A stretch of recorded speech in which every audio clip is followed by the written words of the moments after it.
Peace and love and prosperity to the human family. I am Abdul Bey, Prime Minister of Moorish Parade in Monte, Georgia, which stands for Free Moorish Estates before Georgia, for those who may not know. I represent one of the three branches, the executive branch. We've got the legislative branch as well as the judicial branch, through which consular court is manifested.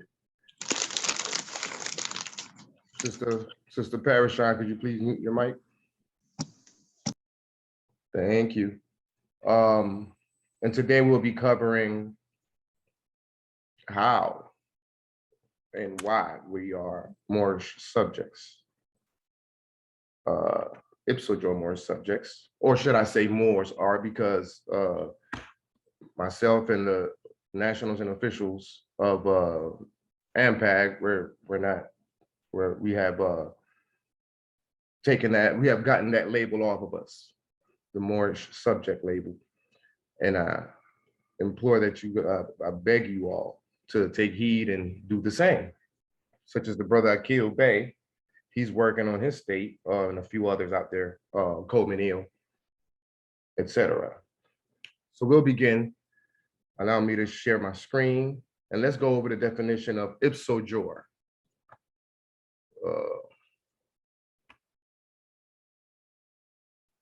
Okay, what is an IPSO JURE? What is IPSO JURE? Let's figure that out. Simple Google search.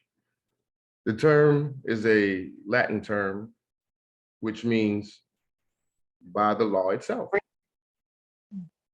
It is specifically, go ahead, sister, you got a question? Don't be clicking and going on there if you don't know what to do on your phone, yeah. I'm sorry? Could you repeat that? Okay. So the term itself is a Latin phrase which directly translates to by the law itself. Okay, so IPSO JURE means by the law itself. Just a preface. Now let's go over a document that we've already went over before, but it's worth going over it again so that we can make the point clear. It's repetitive, it is redundant, but repetitiveness and redundancy can be a good thing, especially in this case. So this is the Citizenship of the United States, expatriation and protections abroad. We've already discussed this before, but let's touch on this subject again. It's pertinent to the subject matter, in which Hoffman Philip begins by saying, "Sir, there are strictly speaking no Moroccan laws relating to citizenship of Moorish subjects in Morocco. The fundamental laws of this non-Christian country are based entirely upon the Islamic code, no part of which treats of the subject of citizenship." So that tells you right there, the Treaty of Tripoli also says it, that the United States itself is not founded on Christian principles, it's based in Islam. And when you're dealing with the Islamic or Islamic code or culture, there is no subject as citizenship. You're subjects. Either you're subject to the crown or you're subject to a foreigner. And so this is how, when we fail from the political status of subject of Morocco, okay? Being under the jurisdiction of the crown, our own people, our ancestors, our own government. And when we fell into the jurisdiction of the foreign Americans through the United States of America, we became Moorish subjects. So in our proper status, we would have been subjects of Morocco. In a subjugated status, we would be Moorish subjects. Okay, I hope I made that point clear. We became citizens through the Naturalization Act of 1870, and that's another subject. So let me continue with the reading. There are, however, numerous treaties and conventions between the various Christian countries and the Moorish Empire. What are those various treaties? The Treaty of Peace and Friendship, the Treaty of Madrid, the Act of Algeciras, and many more. Treaty of Fez, Treaty of Tripoli. I mean, there's so many more. But the main ones that highlight our salvation and is more pertinent would be the Treaty of Peace and Friendship, the Treaty of Madrid, the Treaty of Madrid, right of protection in Morocco, as well as the General Act of Algeciras of 1906. And why do I say those are the most pertinent? Because the ICJ utilized those three treaties to adjudicate the case specifically. Again, there are, however, numerous treaties and conventions between the various Christian countries and the Moorish Empire, by means of which citizenship in this country is defined. But as I understand from the above acknowledged instructions, that it is not the desire of the department to call for a report upon such lines. I will therefore confine these remarks to general conditions existing, which may possibly be of some use in connection with the information desired.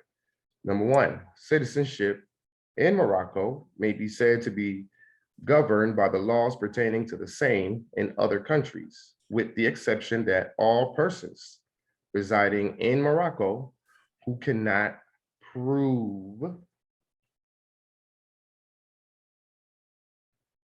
citizenship. Citizenship in Morocco may be said to be governed by the laws pertaining to the same in other countries, with the exception that all persons residing in Morocco who cannot prove, how do you prove it? With your emanating documents, with your citizenship documents, with your nationalization documents that comes from or is issued to you from your Moorish government. Can you all still hear me clearly?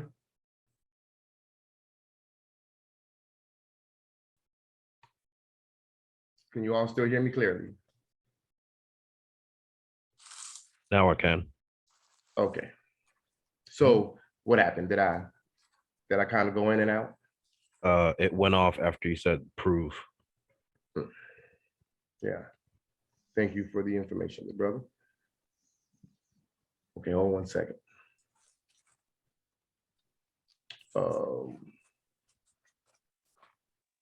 Make sure of something here. Okay. Just want to make sure I'm still recording. Okay. So when I'm glad you said what you said so that I can remain on in line with the discussion. Prove. So where was I? Citizenship in Morocco may be said to be governed by the laws pertaining to the same in other countries, with the exception that all persons residing in Morocco who cannot prove foreign citizenship or protection are considered IPSO JURE as Moorish subjects or Moorish subjects by law itself. Right? We just went over IPSO JURE and what it means, which means by law itself. So therefore, an IPSO JURE Moorish subject is a Moorish subject by law itself. What law? By what law? Moroccan law. Islam. Moroccan law by our ancestors. Which is what? Treaties. And treaties are what? Peace and Supreme law of the Go ahead. supreme law of the land. Supreme law of the land. So you want to enforce the Constitution, look at Article 6. Because they will tell you that treaties are the supreme law of the land. And so we are Moorish subjects by treaty. That's what IPSO JURE Moorish subject means. It's not a political designation that was placed upon us or political status that was placed upon us by the colonizers.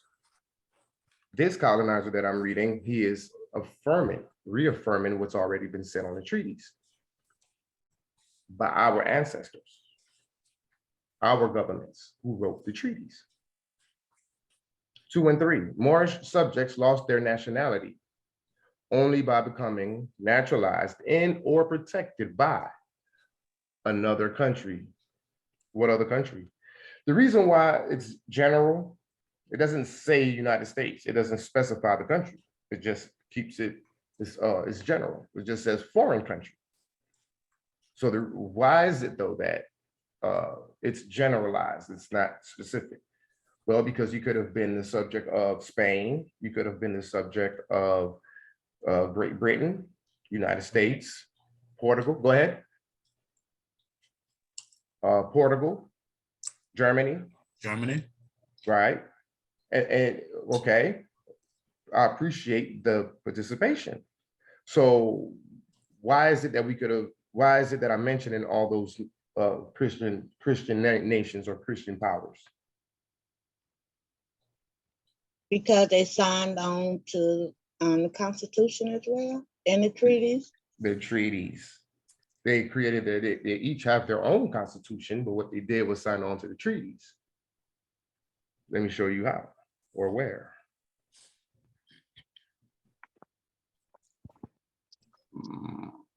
Which one should I go with? Let's say the General Act of Algeciras. So in the General Act of Algeciras, for example,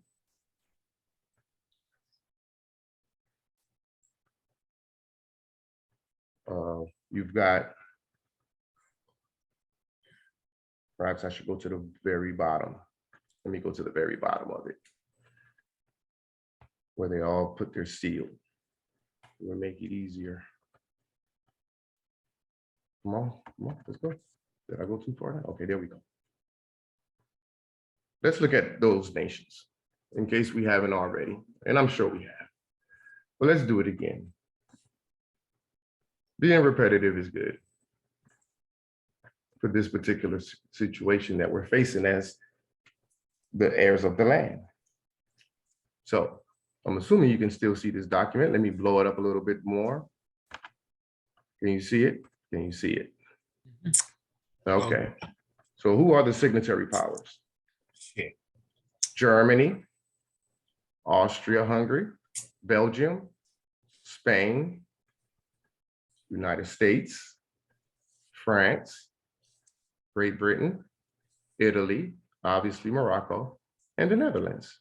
Also Portugal, Russia, and Sweden. So you could be under the protections and or jurisdiction of all. See. Oh, HP owner, could you please put yourself on mute? And whoever you are, thanks for joining us.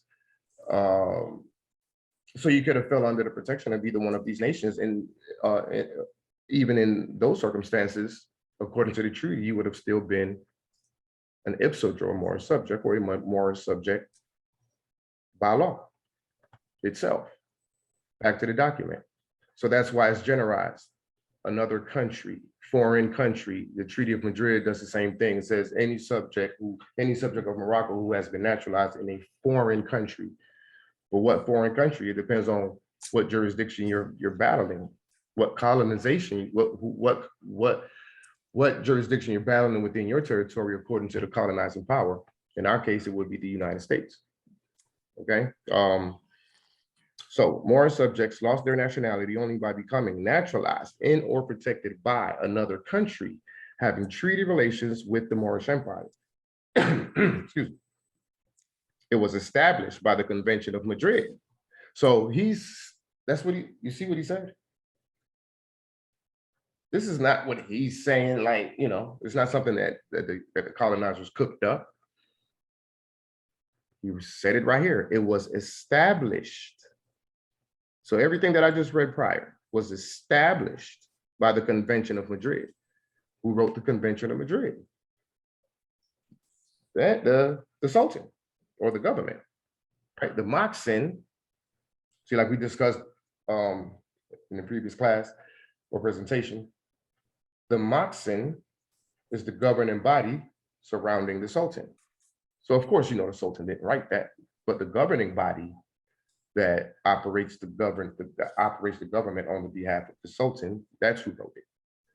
So it was established by the Convention of Madrid, concluded July 3rd, 1880, as follows. This is repetitive. Redundancy is good. Any subject of Morocco who has been naturalized. So at the time, we were subjects of Morocco. Then we became naturalized in a foreign country. I mean, it's right there. Any subject of Morocco who has been naturalized in a foreign country, United States, and who shall return to Morocco shall, after having remained for a length of time equal to that which shall have been regularly necessary for him to obtain such naturalization, choose between entire, full, 100%, all of it, either you in or you out, the entire submission to the laws of the empire and the obligation to quit Morocco, unless it shall be proved that his naturalization in a foreign country was obtained with the consent of the government of Morocco. And we already know it wasn't done by consent of our governments or even the people. It was done against our will and without us knowing. So that's paragraph 1. Paragraph 2, foreign naturalization heretofore acquired by subjects of Morocco. So heretofore, any foreign naturalization that has been acquired by the subjects of Morocco, according to the rules established by the laws of each country, the countries that we just went over, shall be continued to them, who is them, the colonizers, as regards all its effects. So all of its effects, all the effects of the laws that they want to impose upon you can continue on to them without any restrictions.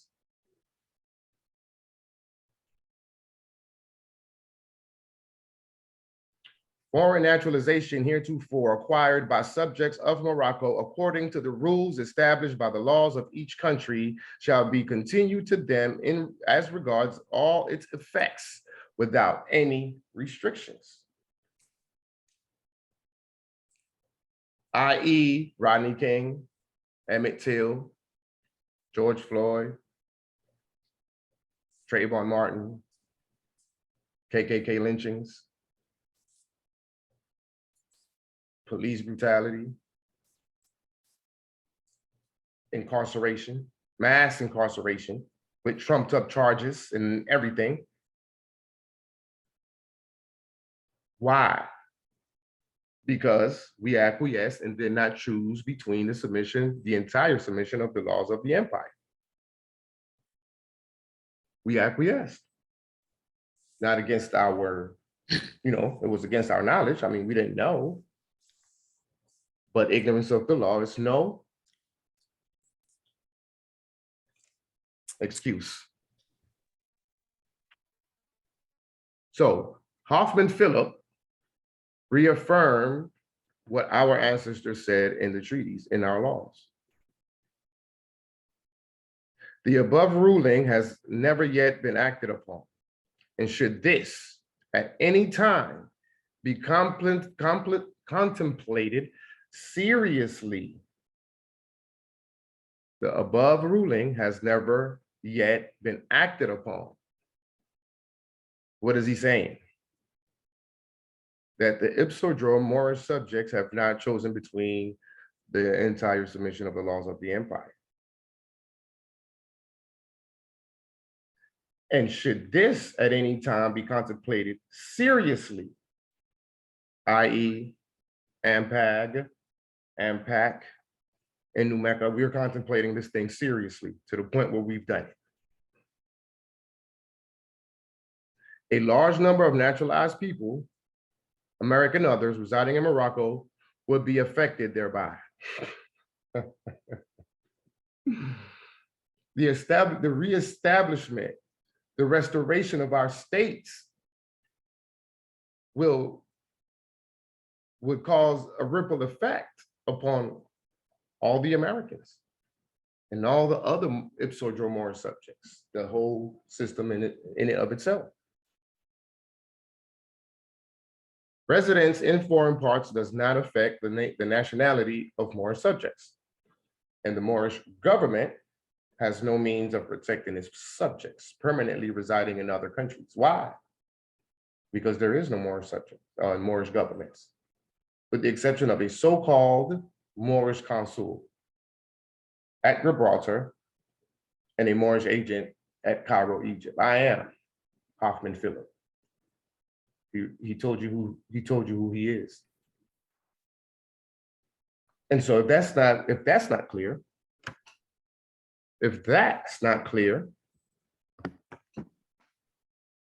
let's go into this case. United States versus Burton, decided April 6, 2021. Go ahead, HP brother, HP owner. You got a question? You got your hands up.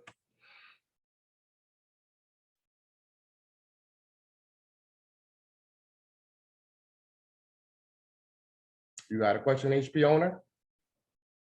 And may I have your name too, by the way, please? I don't like calling you HP owner. You've got an appellation. If you're speaking, we can't hear you. And can anyone else hear me? Can you hear me now? Yes, I can hear you now. Okay, I'm yeah, my old father. Okay, this is don't laugh. Floyd. This is Brother Floyd. Brother Floyd Bay. How you doing, good brother? I'm glad you came Brother on. Fears, brother Floyd Fears Bay. Islamism. How are you? I'm well. How about yourself? Oh yeah, I'm doing pretty fair, man. I'm enjoying this. I just caught on. I tried to get I sent the link out to at least 15 others, hopefully they're going in. And if not, they'll catch it later. I'm a late bloomer myself. But anyway, the question you was just, it wasn't a question. You were making a statement about the Moorish Council. The last statement you was making, you were reading about the Moorish Council, and you was basically being rhetorical. Yeah, Moorish consul at Gibraltar and a Moorish agent at Cairo, Egypt, et cetera, et cetera. Residence in foreign parts does not affect the nations. Where do I come in? Make that question a little bit more clear. What do you mean as far as where do you residence in foreign parts does not affect the nationality of Moorish subjects, and the Moorish government has no means. Hold up, my bad. Okay. And the Moorish government has no means of protecting its subjects permanently residing in any other countries, with the exception of a so-called Moorish consul at Gibraltar and a Moorish agent at Cairo, Egypt. Okay, I recognize there are Moorish consuls in Gibraltar or in Egypt, etc. The issue is me, one of those individuals that's considered a Moorish subject of the US, right? Not the Moorish subject of the Moroccan, but the captured, conquered Moorish subject now of the US, branded Negro, black, colored, et cetera, et cetera. Exactly. Where do I come in? I know you just did 15 of 1880. I have the ability I have the ability with others, especially with a state, to come in and do some things. Me as of right now, speaking for little Joe down the street who just got born in the hospital, and his mother said, "Oh, my son, yeah, he's a U.S. citizen, he's Negro, black, and colored." What can he do, she do, or he do when he reaches a certain age? He can do it at a tender young age of 1 day old, and choose between the submission of the entire, submission of the laws of the empire. And what does that mean? Either if you have an option, you join or pledge allegiance or consent to a Moorish state government. If there isn't one in existence, unfortunately, you don't have another option other than to establish one. You, in your case, for example, good brother, you're already in the territory of AMPAG. And so all you would have to do is choose the submission by pledging allegiance to AMPAG. And that in and of itself would change your Moorish subject status to that of a national, Right, Moroccan national, Moorish national. right, repatriating, coming back home. Right. Islam. And what I love about it, man, what I'm gathering so far, since I'm up to study session 46, I'm trying to get into 47. And don't get me wrong, I haven't memorized. It's just the things that I'm hearing that I don't know how you say it, but my grand sheik, Kazi Justice, JJ Bay. JJ Bay. Yeah, man. I like his charisma. His charisma. We all don't have the same charisma, but you and I must admit that brother has some charisma and he's meant to do what he's doing. Yes. Interesting you say that, because in my personal and humble opinion, I believe that's who the prophet was speaking of when he said that Moors would be coming in with their eyes wide open, and putting you old Moors in the back. Yeah. He has come in with his eyes wide open, and he has opened up my eyes, the eyes of the nationals of AMPAG, the eyes of the officials of AMPAG, St. Mass, New Mecca, and anyone else who has the eyes to see and the ears to hear. Because it's not a thing whereas he retired into his basement and started, drafting documents and cooking up ideologies and making up. This brother like a corn seed. This brother like a seed of a kernel of corn that's coming up in a crop in acres, millions of acres of corn, and he know where he fit in. Well, he fits in with international law and statehood. And that's what he did in the basement, was study. Basically follow the teachings of Prophet Noble Drew Ali. He says, study. Yeah. And the brother is well studied. I speak with him often. We have classes with him on Mondays and Fridays. He's very well studied. If you were to read one of his documents, you'll lose your mind. So yeah, man, it's beautiful. I'm like I say, I'm slow but sure. I'm like that caterpillar, but watch out. I'll be Mothman in a minute. My thing is Isaac, brother Isaac Il Bay. I'm recognizing he is the Kazi in Georgia. Am I correct? In AMPAG. Yes, in Georgia. That's what I meant. Yes, and are they very close? He and the Kazi of Colorado. Of course. Man, we got double barrel shotguns, y'all. I mean, double barrel shotguns. The brother's he's very helpful. That's what he's here for. He's here for Isaac as well as Abdul out of New Mecca, their Kazi. And he's also helpful towards me and the Wazir of New Mecca. He's very helpful in this regard, because this was the whole purpose. Anyway, AMPAG is they are the beacon of light in this movement called statehood and international law. Others speak about it. The difference is that these guys have done it, and they've been at it for 2 years. Very interesting stories that Brother J. Bay has told me in regards to law enforcement, and they can't do nothing with AMPAG because of those documents that's coming from consular court, because the power is consular court. And that's the area that J. Jermaine Bay has mastered. Is consular court. He's the chief judge of consular court, and he has corresponded with the appropriate authorities within their jurisdiction, and they can't do nothing with them. They can't. The colonizers, they cannot stand against the pen. They cannot stand against consular court. It's all through the documents. It's all through the treaties. They have signed on to it. They have signed up to it. They probably love that brother. They probably love that brother. Invite him over for dinner every other night and whatever. I mean, I would. Yeah. I mean, if I would, I would. Okay. I mean, I can see that. I mean, I've been around long enough to recognize when somebody doing something that's uplifting everybody and stepping on that chessboard at the right position, Mo, I don't care if you came from another whole universe. As long as you're doing the thing right, I'm with you, man. We appreciate that, good brother, and we're here for you. So whenever you get ready, my brother, you may choose the submission. You may choose a submission between the entire laws of the AMPAG. You know I am. I'm Or up to choose between the submission. 47. I'm up to session study session 47. I have gone to 46 and not 46, pardon me, 66, 67 and 68. I jumped ahead because they're new.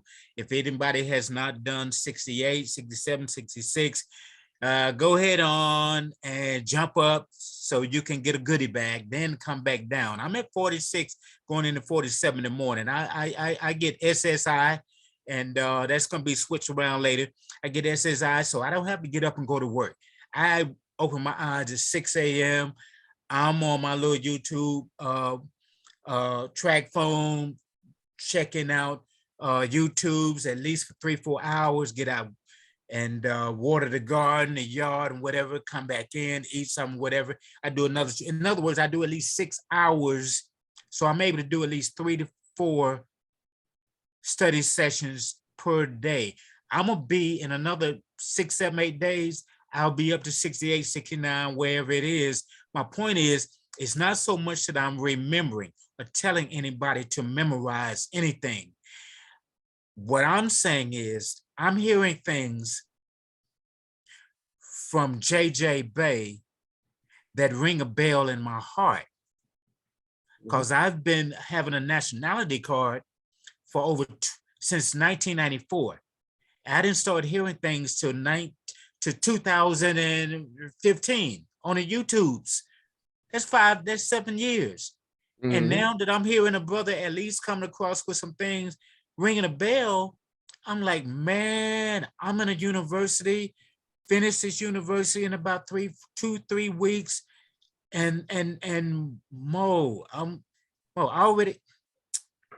just letting others know who are listening on this Zoom, man.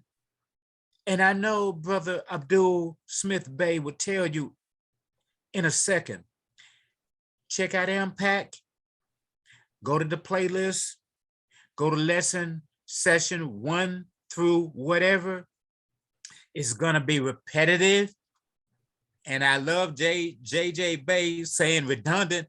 I like to use repetitive, because if you don't water and feed that baby every day, and if you don't recap something you did yesterday and bring it forth, which is what JJ do. He don't just jump from lesson to lesson. He takes you back at least 10-15 minutes of what he did the last lesson, and he brings you back up. So Mo, your brain is like a lotus flower. It's unfolding. My brain, let me speak for me. Forget you. I love you, but I'm saying I'm 64 in September 17, and I'm like, man, what I'm grasping now, give me the Signatory, give me the dull butter knife, I'll stand behind you. Anyone want to come up to you and say, no, you ain't right, they got to step to me. I got a dull butter knife in my hand. Islam, good brother. Well, we have. And with that, man, I yield the floor. I appreciate the question and the kind words and the statement, good brother. Thank you very much. And so I'll continue on with the discussion, which is now we're switching gears into the United States versus Burton case that was decided on April 6, 2021. United States of America is the plaintiff, obviously. So it's the United States of America versus Rodney LaVon Burton, his name, all caps. Just the same way the United States of America is in all caps.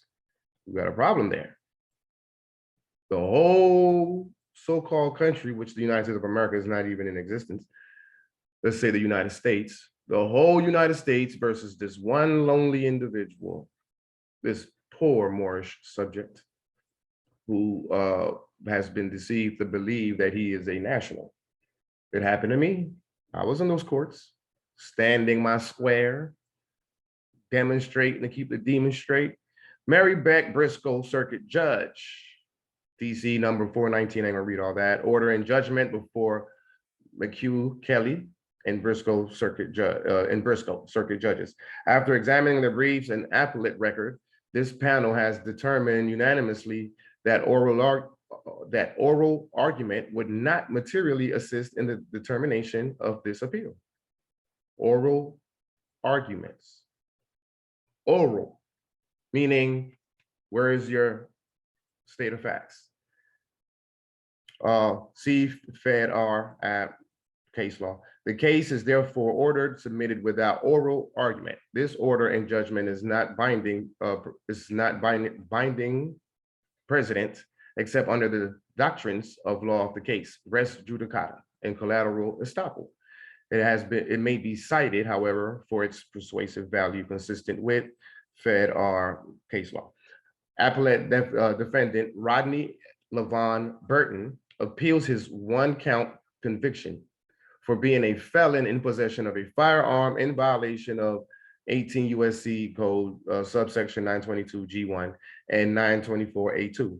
Burton argues that because he is a free sovereign Moor, he is eternally in the jurisdiction. And notice how they put it in quotes, like, right? A free sovereign Moor. He is eternally in the jurisdiction of his ancient Moabite forebears. What are y'all trying to say, that ain't true? Because it is true. He is in the jurisdiction of his ancient Moabite forebears. And the case against him should accordingly be dismissed. So he said this, he said the right stuff. He is a free, well, he's not free, but he is and he's not sovereign because he doesn't have, but he is a Moor, right? He's not free or sovereign because as a Moor subject, you can't be free and sovereign. Your sovereignty, and there is no such thing as individual sovereigns, not from a political perspective. Yes, in you being a sentient being, you're sovereign in your existence. However, politically, your sovereignty comes through your state, right? You can't be an individual sovereign. So they put it in quotations, a free sovereign Moor. He is eternally in the jurisdiction of his ancient Moabite forebears, which he is. What are you trying to say, that he's not? No, what they're trying to say is that it's an oral argument, meaning where are the documents that show and prove your position? Okay, so in the case against him should accordingly be dismissed. Appellate BR at 2-3. When Burton raised this issue before the district court construed Burton's arguments as a motion to dismiss for lack of jurisdiction and denied the motion. RA volume 1 at 3840. Burton was found guilty after a jury trial. He has timely appealed, exercising jurisdiction under 28 U.S.C. Code section 1291. We affirm Burton's conviction. So they affirm Burton's conviction according to 28 U.S.C. 1291. This case began in May 2019 when Tulsa police officers responded to a report of a man pointing a firearm at passing cars. Who does that? ROA volume 3 at 25. Officers arrived at the scene and found Burton, who continually repeated a statement regarding his Moorish beliefs, during which he reported that his name was Rodney Burton Bay. Burton was carrying a bag. He was carrying a bag, but didn't have a diplomatic tag on it because he's not a diplomat. But if he was a diplomat and he had a diplomatic tag on his bag, it would become automatically immune from any and all seizures and searches, or searches and seizures. And the carrier would be immune from detainment and arrest. We got to start studying treaties. Okay. Burton was carrying a bag, and officers could see the stock of a revolver protruding from the bag. After arresting Burton, officers searched the bag and recovered a Colt .357 Magnum revolver loaded with 6 rounds of ammunition. That's what they say. And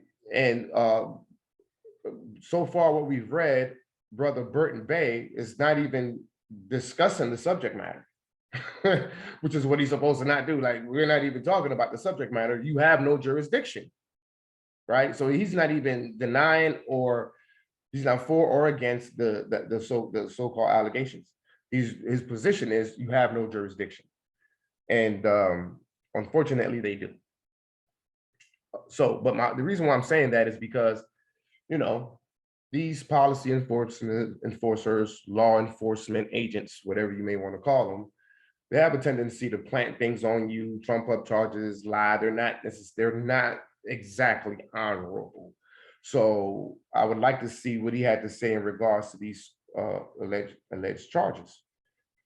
Anyhow, so after arresting Burton, officers searched the bag and recovered a Colt 357 Magnum revolver loaded with 6 rounds of ammunition. At the time of his arrest, Burton had previous convictions for marijuana possession. Now, so they adjudicated him for marijuana possession. However, the active Alger service said that we have the monopoly over KIF and being a felon in possession of a firearm. Right, so these are, you know, according to their jurisdiction, these are some pretty heavy charges. A federal grand jury returned a 1-count indictment charging Burton with being a felon in possession of a firearm and ammunition. Before Burton's trial, the district court ordered a competency hearing and a psychiatric evaluation. Isn't that what they're always doing to us? They're always asking for a psychiatric evaluation. Why? Because we sound crazy when we tell them they have no jurisdiction, and yet at the same time we're saying that we are Americans, or we're flying their flags, or using their statutes and codes and municipal law, which in the Black's Law Dictionary, municipal law is contradiction to international law. So it's not something, it's repugnant to international law, right?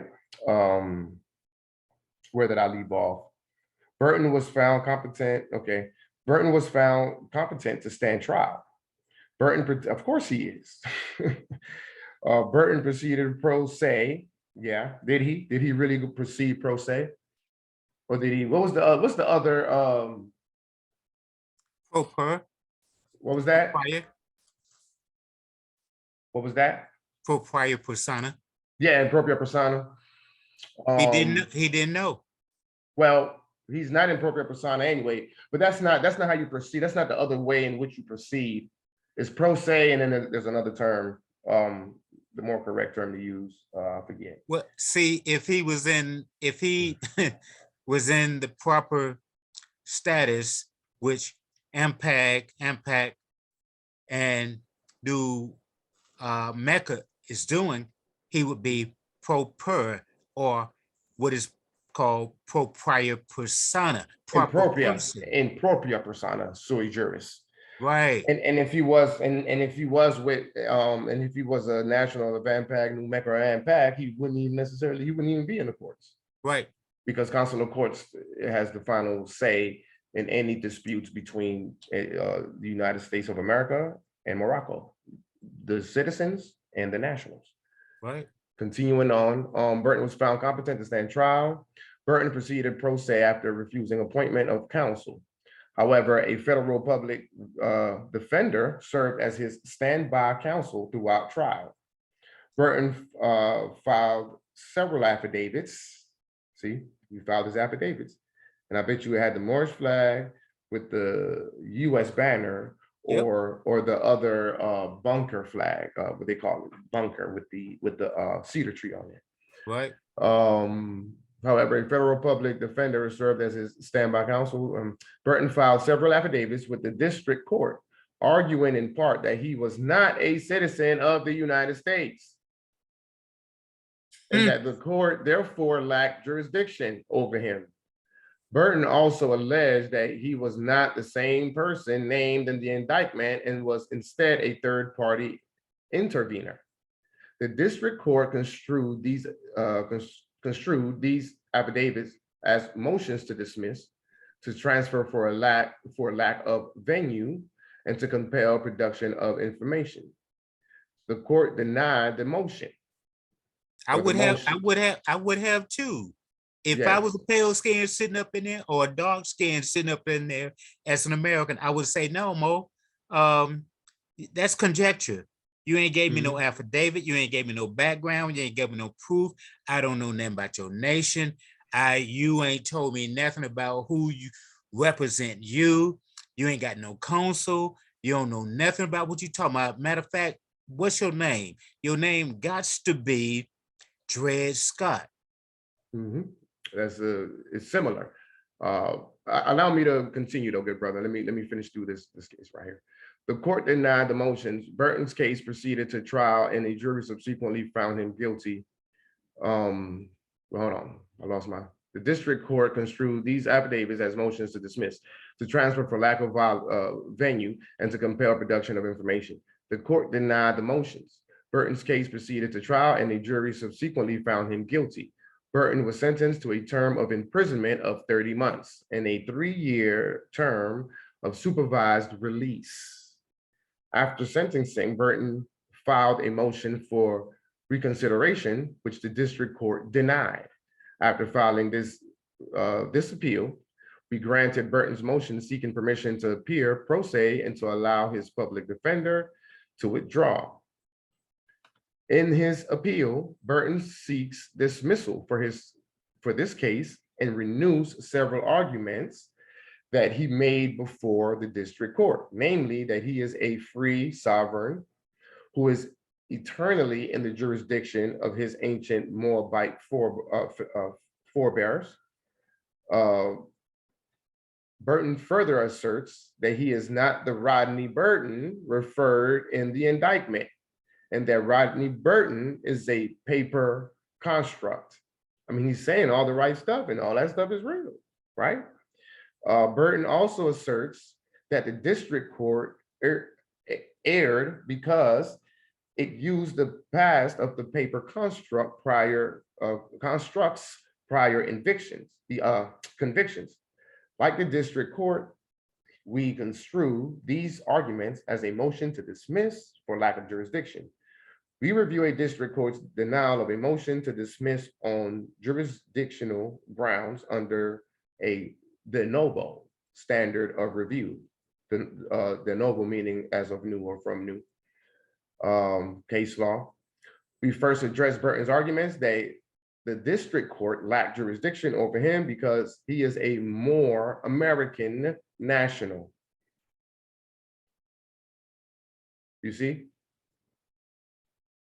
That you can't take both sides of the contract. You can't be the Moroccans and you can't be the Americans. You're either one of the two. You have to choose between the submission of the entire, choose between the entire submission of the laws of the empire. You have to choose between, either you're gonna be an American. If you are, then stand your square as an American citizen. And in that case, you can use their laws and you would get a better remedy. Otherwise, you must choose Morocco, right? So he's arguing that he is a more American, Moorish American, saying that he's both.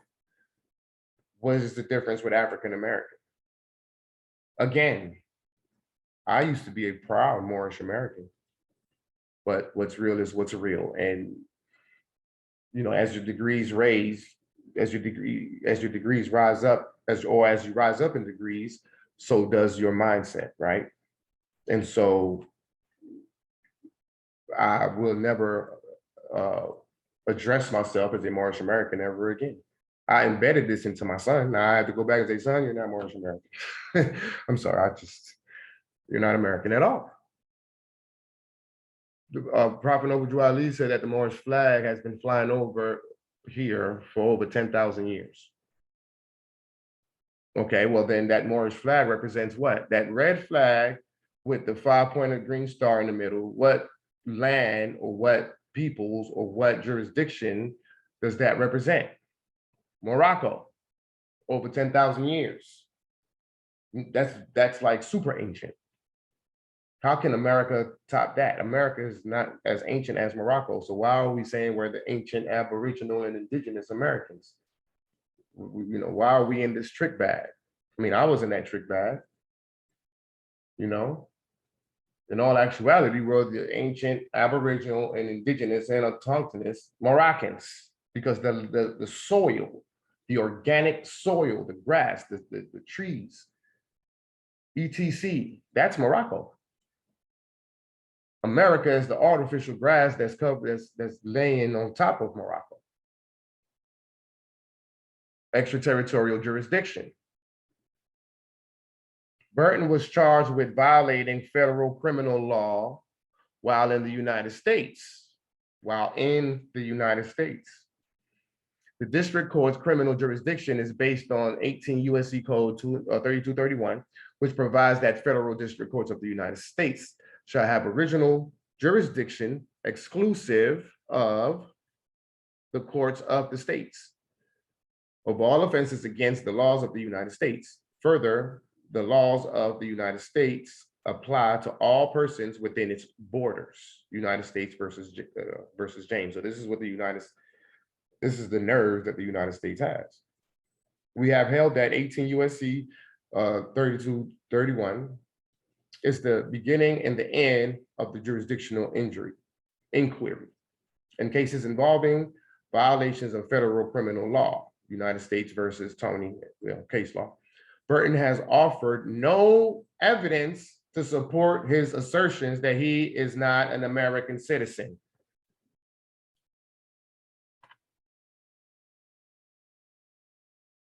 Y'all heard that? Went too far.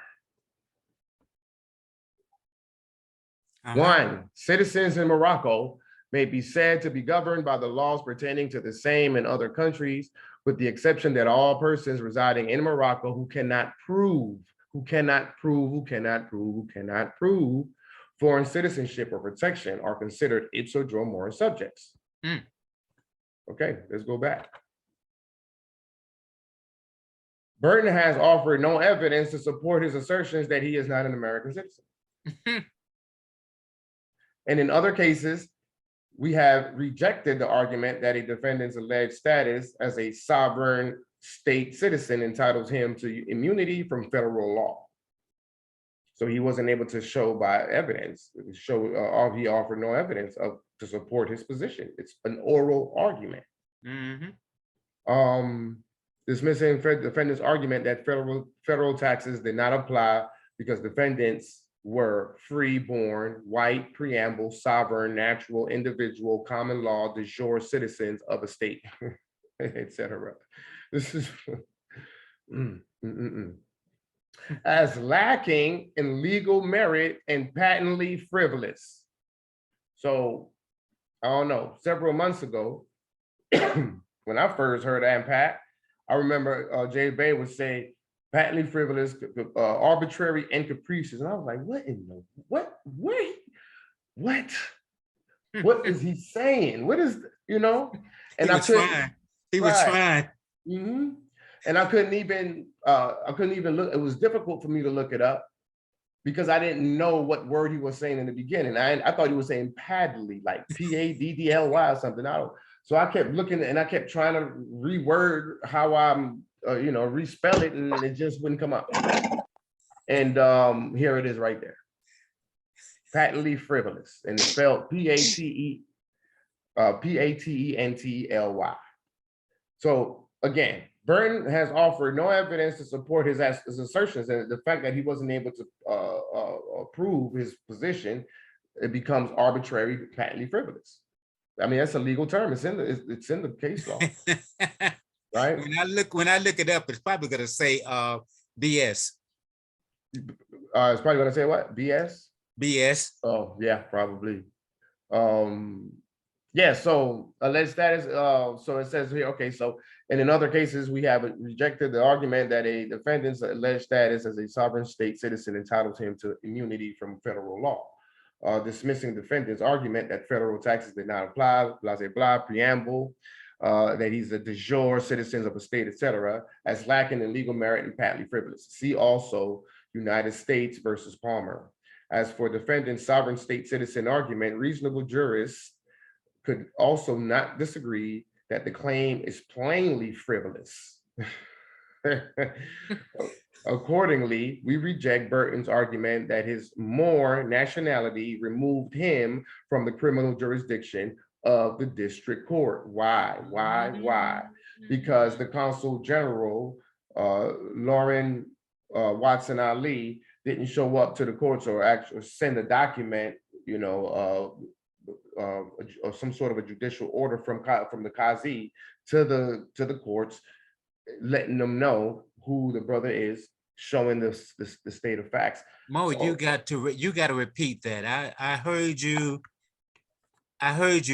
but you got to repeat that because that's paramount. What you just said, that was someone that did not appear on his behalf. Well, is the case as I showed in the very beginning is the United States of America versus Rodney Burton, right? So Burton Bay, yes, right. yeah, right. Well, no, not Burton Bay, Burton. Let's be specific. That's the title. They're not even recognizing his bay. Oh. I'm reading that in the body of the text, and that's the brother saying that he is a bay, but they're not recognizing his bay. All they Okay. know is Rodney Burton. Because And he the- didn't have a state. He didn't have a state. Well, that's what I'm getting at, good brothers. What I'm trying to answer your first question, or what you were trying to say. You told me to repeat it, but I'm gonna repeat it in this sense. Okay, so the prosecution has evidence against Burton, right? His social security card. They got his driver's license. They got his birth certificate, pictures, signatures, thumbprints, all types of state of facts, documents to show and prove his existence. Or should I say his existence within the jurisdiction as a citizen. But his argument is that I'm not a citizen and that you have no jurisdiction. However, he doesn't, on his side of the table, as the defendant, he doesn't have the documents, the exhibits, the state of facts to show and prove the contradistinction, right? So now the consul general comes into the court because they've already kidnapped him, right? And he didn't get a chance to give a call, make a call, or whatever the case might be. The consul general shows into the courtroom, and that's not necessarily how it would go, but I'm just giving an example.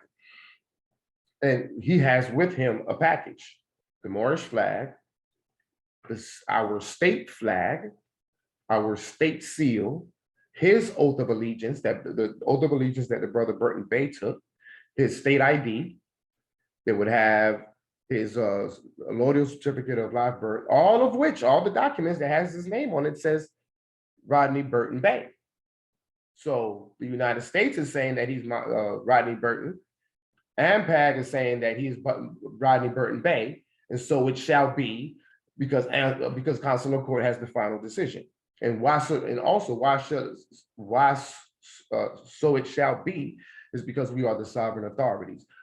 Furthermore, we are a competent state, and that competent state has issued out the documents to show and prove his existence and his recognition from his Moorish state.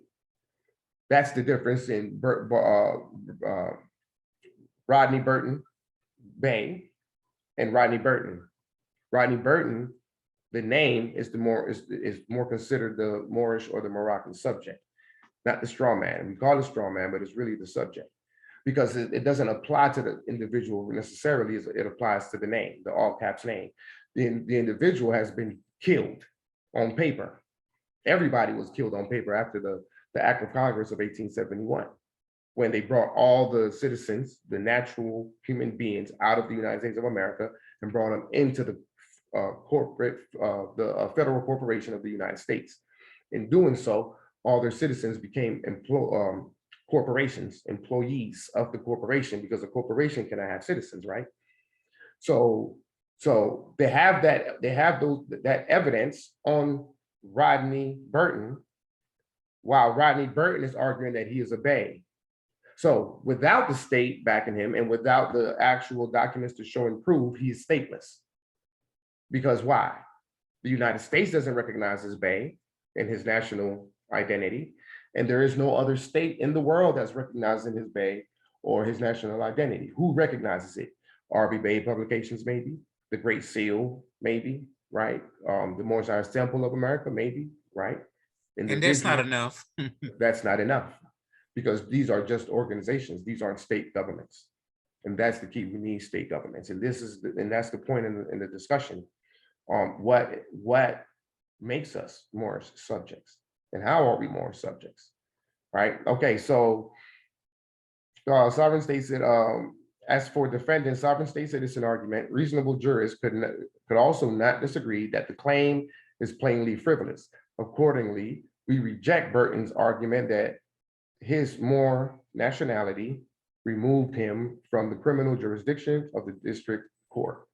Burton also mentions in his opening brief the peace and friendship treaty between Morocco and the United States of America. It doesn't say United States here, but it's the United States of America, i.e. Morocco and America. But he does not explain how that treaty affects the district court's criminal jurisdiction in this case. I can tell you, Article 20. But Article 20 comes from consular court. If there's any disputes between the United States citizen and the Moor, the consul shall decide between the two, or decide in the case. And if necessary, our government, it says it, that's how it says it, our government shall assist him. So Article 20 is saying that the consular court has jurisdiction and the government has to back it up. So if you have a standalone consular court, you can't claim my Article 20. Why? Because what government is backing it up? I mean, this stuff is common sense. You can't have a standalone court without a government. Anyhow, continuing. As the government notes, nothing in this treaty supports Burton's position that he is exempt from criminal prosecution in the United States, because he's no longer a Moorish subject on paper or politically. Because if he was a Moorish subject politically, he wouldn't be able, they wouldn't try him in the courts, in the United States courts, whether it be district, supreme, it doesn't matter. Because that's not where a Moroccan would gain his remedy.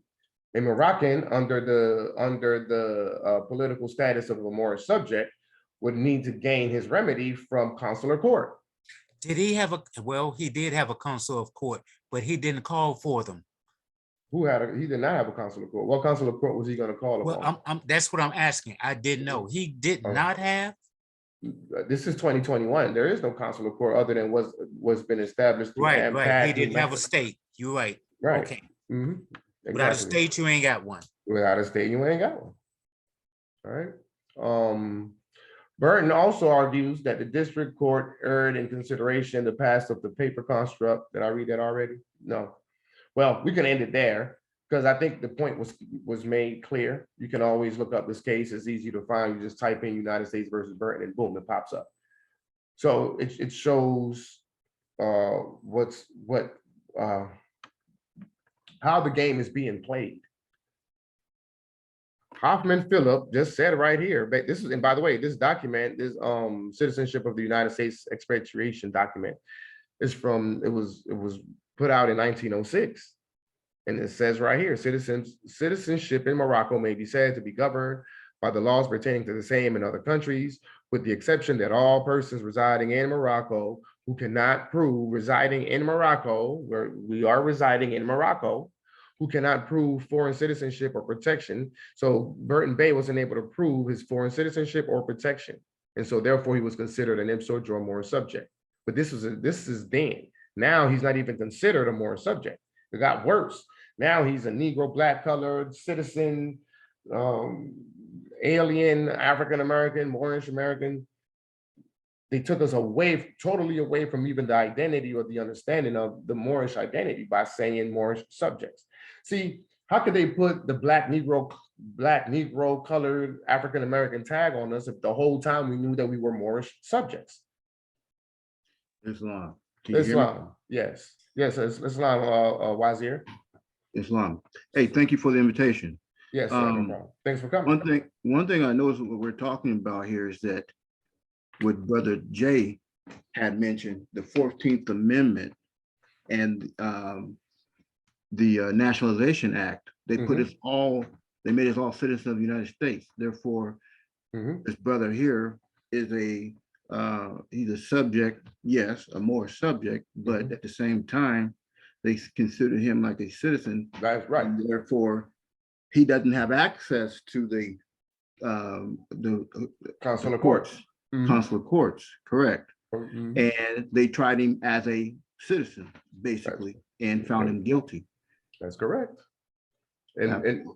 and why did they find him guilty? And we went over the case, and you heard some of the things they had to say, some of which could have been a lie, right? They do trump up charges in case Yes. in case y'all forgot. But why did they do that to him? Because it says it right here: foreign naturalization heretofore acquired by subjects of Morocco, according to the rules established by the laws of each country, United States, Mhm. shall be continued to them as regards all its effects without any restrictions. They could have given him, they gave him 30 months. They could have given him 30 years if they wanted to. It's cold-blooded, isn't it? It's the game is cold, but the game can be learned. And when we start playing the game, according to the rules of the game, they cannot win. They cannot win. It's a losing. The colonizers are bound to us. So what's the phrase that I used to hear when I was coming up, man? Don't hate the game, hate the player. Don't hate Well, the, I got it wrong, but don't y'all hate the got it player. Don't hate the player. Hate the game. right. But I don't even agree with that. I would I say hear you. the correct term should be don't hate the player, don't hate the Correct the game. game. Learn. Well, it depends on which perspective you're coming from. But what I was trying to say is don't learn the game. Yes. Don't And hate the then correct game. it. Learn the game. And correct it. I mean, Because we need it we depends need on the inequality. circumstances. It depends on the circumstances. But as far as statehood, then yes, you correct it. Right. Mhm. Man. And so now, so if we were to look at if Brother, we you have to were forgive my interjection. It's just that I'm getting so many brain I know I'm being quite patient. You're just totally in I can't help it, Mo. Yeah, I understand, good brother. I You doing your understand. thing, man. I appreciate you, good brother. I appreciate you. I'm looking for this document and it's right there in my face. Let's go to 102, Article 102. We already went over Article 102. Altajeris? Yes, Act of Algeciras. Article 102. Every confiscation, fine, or penalty must be imposed on foreigners by consular jurisdiction and on Moorish subjects by Sharifian jurisdiction. So even Moorish subjects, citizens, whatever you want to call them today, they're still Moorish subjects. According to the treaty, and the treaty is the supreme law of the land. Every confiscation, fine, or penalty must be imposed on foreigners by consular jurisdiction and on Moorish subjects by Sharifian jurisdiction. Yes. Which means Moorish that law. Moorish subjects fall under the jurisdiction of Moorish state governments. Right. Competent Moorish state governments. What makes them competent, though? Let's make that point clear. 3 branches of government: your legislative branch, your executive branch, and your judicial branch. Your constitution is what makes you competent. And Ratified, promulgated, and Right. deposited with the United Nations. right. You don't do that, you're not, those are the things that's making your government competent, right? And so a Moorish subject will fall under the jurisdiction, or a citizen, or a Negro, or a Black, or whatever, Moorish American, everybody, the United States citizens, they're white people that you might want to call all of them, all persons, which also include their corporations, their whatever, the whole United States, and everything that's contained within the United States, all of the United States assets and inventory. As the corporation, as the large corporation that it is, it has assets and inventory. They got liabilities, and they got, and you know how it is with corporations. All that belongs to us, except for the liabilities, because the liabilities that they have is the liabilities and the debt that they owe to us anyway, which is why it all falls under our jurisdiction. And even worse so now, because the debt has gotten worse and they just cannot pay off the debt. So the entire United States and all of its several states and all of its citizens and all of its assets, planes, nuclear bombs, whatever, NASA, I don't care what you call it. They're all in the status of salvage. Just one step away from foreclosure and repossession. I think that's funny. All right. Excuse me. So we just discussed the problem. We discussed how and why we're Moorish subjects. Now let's talk about the solution. Let's talk about how do we fix it, right? Let's talk about how we get that brand, how we get that thing up off of us, man. Let's, and number one, right here, I'm gonna go right back to the colonizers' document. The number one way, the number one instruction, Article 15, Treaty of Madrid, 1880. That's the instruction. Any subject of Morocco who has been naturalized in a foreign country and who shall return to Morocco shall, after having remained for a length of time equal to that which shall have been regularly necessary for him to obtain such naturalization, choose between entire, not a little bit, not a half of it, not a portion of it, the entire submission. Go ahead, brother. Okay, submission to the laws of the empire and the obligation to quit Morocco unless it shall be proved that his naturalization in a foreign country was obtained with the consent of the government of Morocco, which it wasn't. However, if you choose not to submit to the entire submission or return back to Morocco, here's what's the deal. Foreign naturalization theretofore acquired by subjects of Morocco, foreign naturalization, the Naturalization Act, 1870, right? That's why this came out in 1880. To combat the naturalization that was done against our consent and our will. That's why this document came out 10 years later. Oh, United States, you want to play a game with my subjects, with my people? Okay, any subject of Morocco who has been naturalized in a foreign country shall choose between the entire submission to the laws of the empire.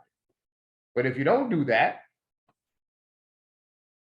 the laws of each country shall continue in all its effects without any restrictions. J. Jermaine Bay didn't say this. I am not saying this. I'm reading it. And you can do the same. Treaty of Madrid, Right of Protection of Morocco of 1880, Article 15. Paragraph 1 is for your salvation. For paragraph 2, it's for your damnation. Choose one or the other. You have to choose between the submission, the entire submission of the laws of the empire. So that's the number one, that's your number one, that's the number one thing you got to do. But how do you do it, right? Okay. Let's go to the preamble to the Act of Algeciras. Went too far up. Come on. Let's go to the preamble. Let's see what the preamble says. A proclamation. This is a proclamation by the United States by the President of the United States of America, a proclamation. Whereas a general act and an additional protocol was concluded and signed on April 7, 1906 by the plenipotentiaries of the United States of America, Germany, Austria, Hungary, Belgium, Spain, France, Great Britain, Italy, the Netherlands, Portugal, Russia, and Sweden, the originals of which general act and additional protocols being in the French language are word for word as follows. Okay. So we went over who the signatory powers are. So we already know, right, who it is. So let's look at the preamble though. These are all the Mr. Eugene Regnault, United Kingdom. We're going over, I'm scrolling past all the signatory powers. They're their agents, their plenipotentiaries, their ambassadors, all the parties must be known. And they're mentioning all the parties. Okay. Okay, so after you go through all the names, all the parties to the contract, then it goes on to say who furnished with full powers. We're going to find out what gives you full powers in a second. What is full powers? Who furnished with full powers, which were found in good and due form. So their full powers was found in good and due form. Have in conformity with the program upon which His Sharifian Majesty and the powers have agreed, successively discussed and adopted. So it's between in conformity with the program upon which His Sharifian Majesty and the powers have agreed, right? The European powers that he summoned to the table to discuss these matters. A declaration relative to the organization of the police, a regulation concerning the detection. Okay, so they're going over, where's the preamble? Different documents might leave. Look, I'm looking for the preamble. I went too far down. Should be further up because we're already at chapter 1. Where is the preamble? Where are you, preamble? Thank you for your patience. Give me 1 second. Let me find this preamble. Can't believe I lost the preamble. You're doing a grand job, brother. Keep doing it, Prime Minister. I appreciate that, good brother. Okay, I think this is it right. Inspired by the interest attaching itself to the reign of order, peace, and prosperity in Morocco, and recognizing that the attainment thereof can only be effected by means of the introduction of reforms based upon the triple principle. That's your number one, that's the foundation to your state government, the triple principle. Let me go over that again. Inspired by the interest attaching itself to the reign of order, peace, and prosperity in Morocco.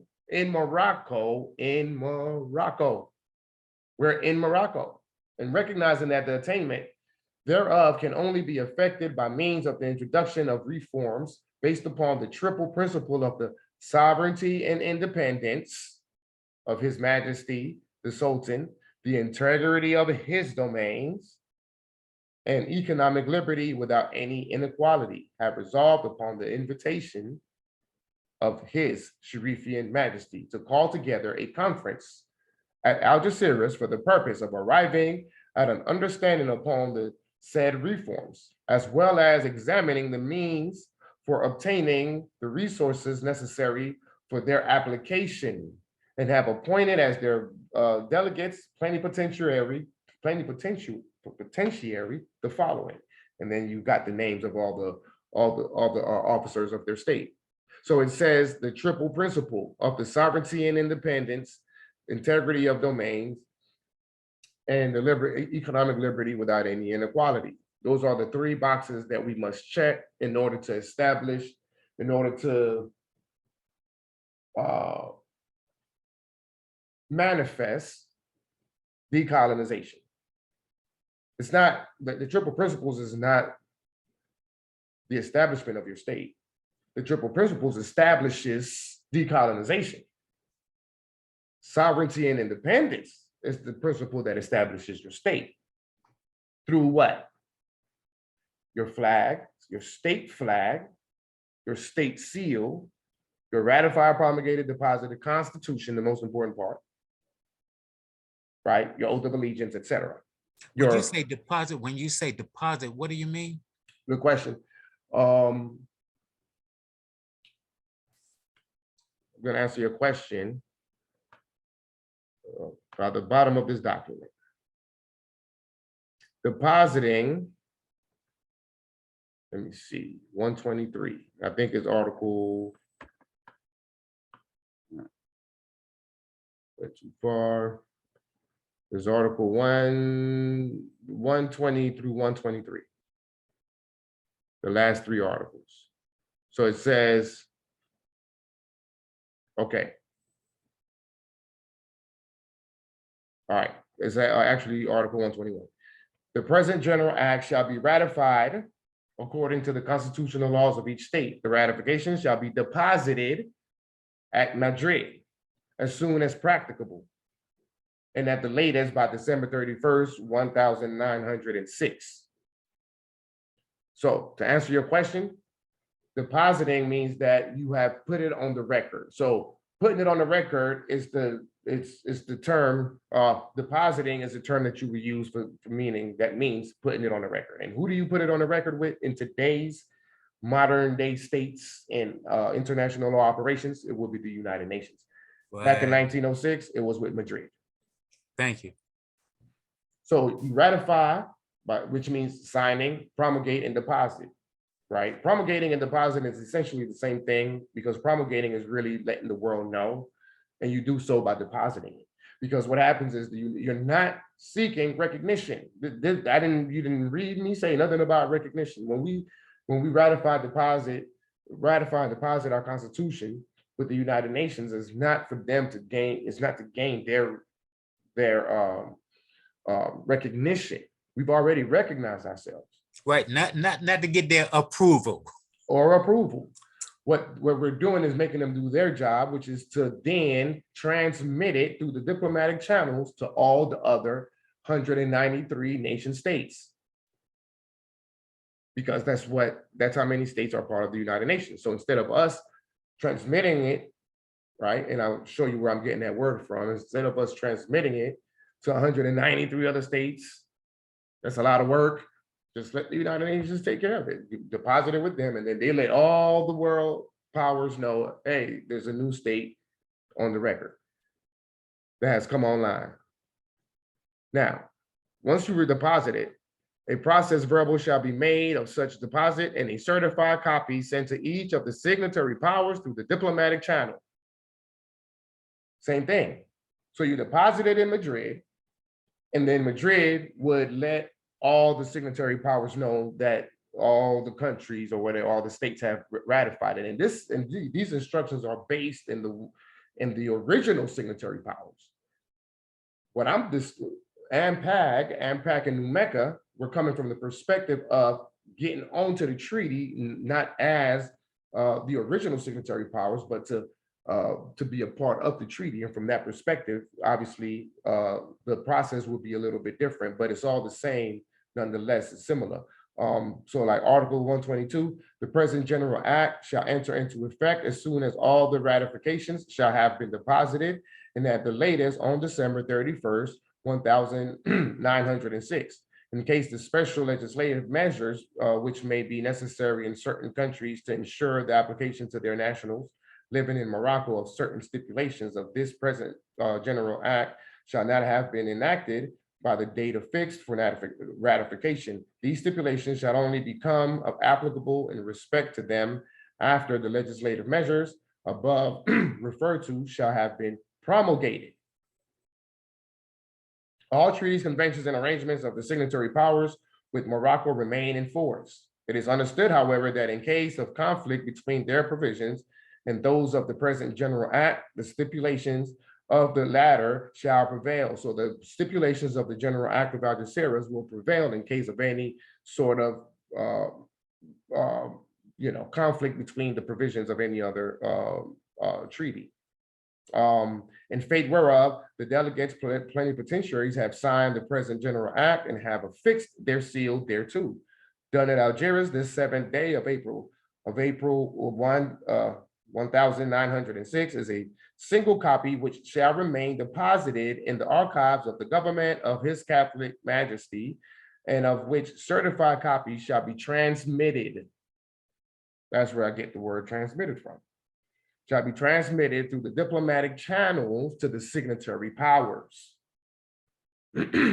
So there's always one. Let's go to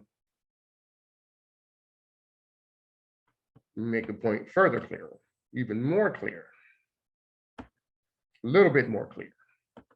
Treaty of Madrid.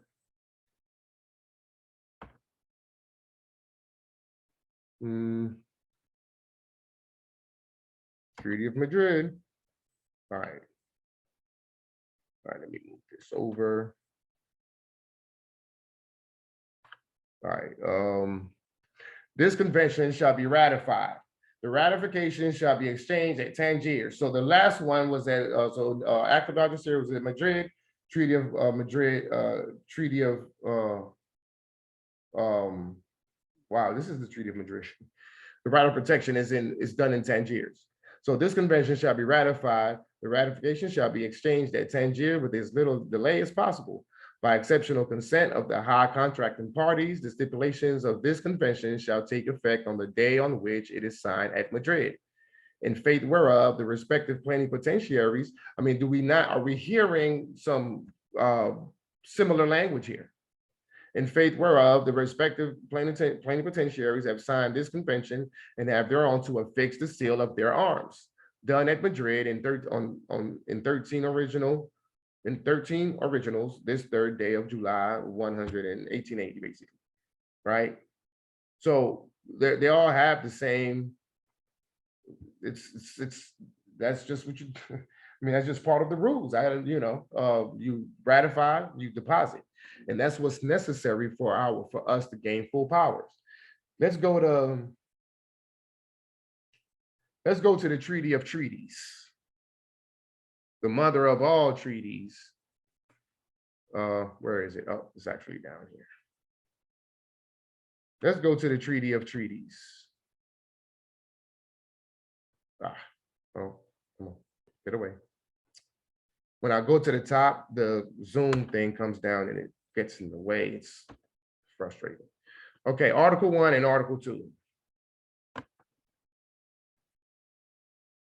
Well, we can't just jump to the articles. Well, we can, because I'm not examining the whole document anyway. I'm just examining. I was going to say let's read the whole thing, but it's for the sake of time. We're just making a point here. Okay, so Part 1, Article 1, it states the present convention applies to treaties between states. Right. Again, let's at least examine the name or the title. What is the title? Vienna Convention on the Law of Treaties. The Law of Treaties. It's how treaties are supposed to conduct themselves. I lost my there.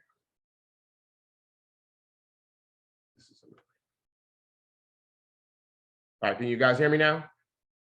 Yes, I hear you. Okay, where did I leave off? Before you continue, you may want to edit that part out that shows your network name, because that could be hijacked. Okay, it's fine, good brother. It seems like it's hijacked already anyway, because it keeps kicking out on me. I appreciate that, brother Hakeem. And we ain't got too much to hide anyway. I definitely need to hide that. Where did I leave off at? Do you all remember? We didn't miss anything. Okay, good. All right. So Vienna Convention on the Laws of Treaties. So we're talking about the laws of treaties. So Article 1 tells us that the present convention applies to treaties between states. Okay. Article 2, for the purpose of the present convention, a treaty means an international agreement concluded between states, not individuals, states, not monarchies, states. In written form and governed by international law, whether embodied in a single instrument or in 2 or more related instruments in whatever its particular designation. B, ratification, acceptance, approval, and accession mean in each case the international act so named whereby a state establishes on the international plane its consent to be bound by a treaty.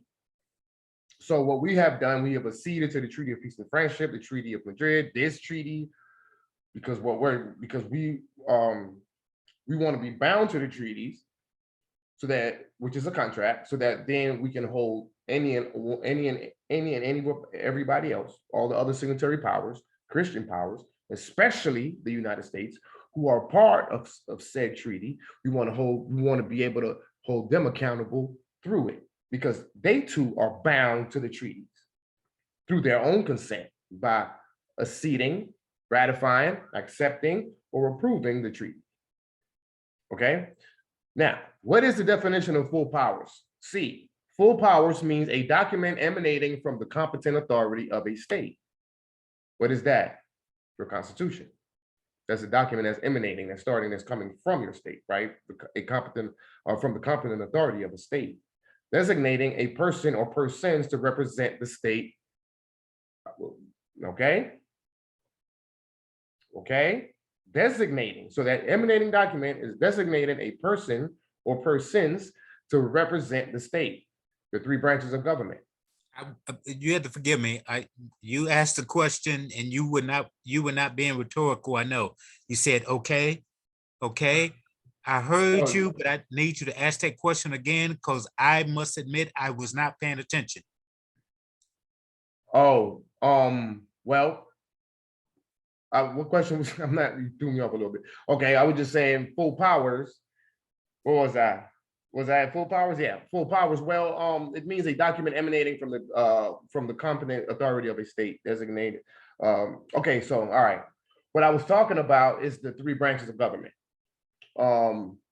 Because it says that it's designating a person or persons to represent the state for negotiating, adopting, or authenticating the text of a treaty, for expressing the consent of the state to be bound by a treaty, or for accomplishing any other act with respect to a treaty.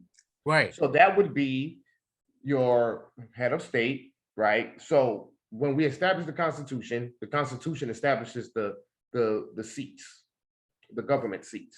Right. So you have the wazir or the prime minister. You've got your legislators. So you have the executive branch, which is the prime minister, president, Right. whatever. Your legislative branch, in our case, it would be the Dalil Aziz or the matriarchal council, and then your judicial branch, which would be Right. the chief judge, Qazi, chief judge of consular court. Because So we want to make a deal. Well, in order to make the deal, you have to have full power to even be able to make a deal. And what Right. gives you the full powers is your constitution and the establishment of your state. See, that's what I want to make sure. The foundation is I'm gonna make a deal, but I got to make sure I'm making a deal with somebody who's as competent on the level with me.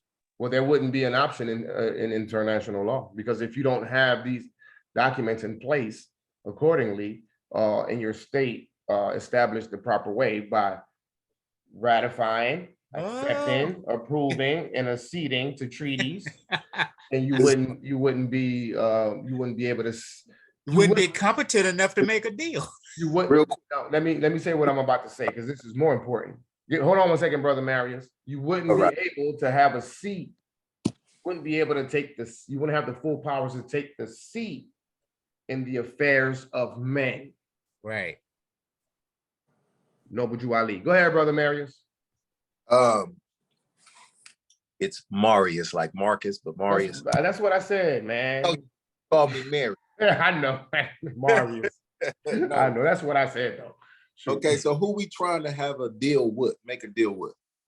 The colonizers. Okay, so I was listening to JJ Bay today, and deal making is off the table since we're the indigenous. We give them rules and they have to follow them. No, that's exactly so. However, there's a thing called due process, right? And so we are seeking diplomatic relations through friendly application. However, we already know consular court shall prevail. Right. So we're going to go through the due process of law. We're going to offer you the opportunity for negotiations, mediation, right? Then we're going to move on to arbitration. And if that don't work, adjudication. That's what I was wondering. Okay, that's what it's going to be. Hey, right. We ain't playing games. But the thing is that you don't want to come off as a belligerent tyrant. So you want to come with love, truth, peace, freedom, and justice. You want to extend an olive branch, right? And deal and engage in diplomatic relations.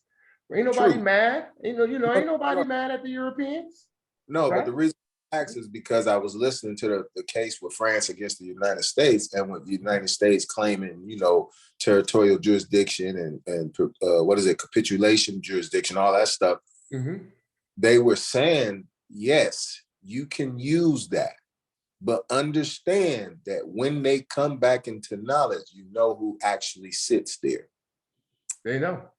And they told the United States that, Right. like, yeah, hey, you're right. You can use that clause in the treaty for you to stay in that seat, but understand that that clause also says this, and that treaty over here also says that. There, when they finally realize who they are, it's theirs. Boom. Like if I know who I am today, and I come say, hey, I know who I am, they got to be like, okay, got that here. Right. Yeah. You know what I mean? So that's why I was like, and when consular court is back, that means our authority is back.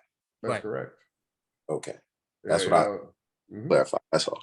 Maurice. That's exactly correct. It all exists. It all comes through. Everything happens through consular court. The consular court has the ultimate authority on this land. Yeah. Period. Man, we got the ace of spades. But it comes through your state. It don't just. They got to come to the state. It has to exist through your state, through your executive, your judicial branch. What you were saying? Yes. And Yeah. I'm trying to touch. So I'm out. And I must interject, when you're in the right state of mind, when you're in the correct state of mind, that's for any and every living thing, when you're in the correct state of mind. Anyway, I digress. All right. So D, reservation. So we know what full powers are, what full powers are, and how you attain the full powers. So that then you can do what? Negotiate, adopt, or authenticate the text of a treaty for expressing the consent of the state to be bound by a treaty, or for accomplishing any other act with respect to a treaty. You need the full powers. And now we just explained how you attain it.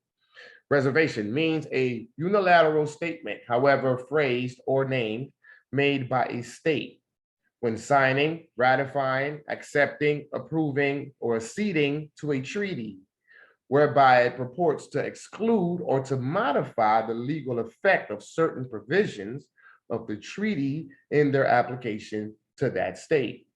All right. Negotiating state means a state which took part in the drawing up and adoption of the text of the treaty. That's a negotiating state. Contracting state means a state which has consented to be bound by the treaty, whether or not the treaty has entered into force. So right now, AMPAG, we are contracting states for the Treaty of Peace and Friendship, the Treaty of Madrid, the Act of Algeciras, the Montevideo Convention, 13 of them. Party means a state which has consented to be bound by the treaty and for which the treaty is in force. You see the term party all through many of the treaties that you read. Third state means a state not a party to the treaty. And then this is what the United States is. The United States, the federal corporation, the federal corporation. The United States Federal Corporation internationally is known as an international organization, which means an intergovernmental organization. So you see, these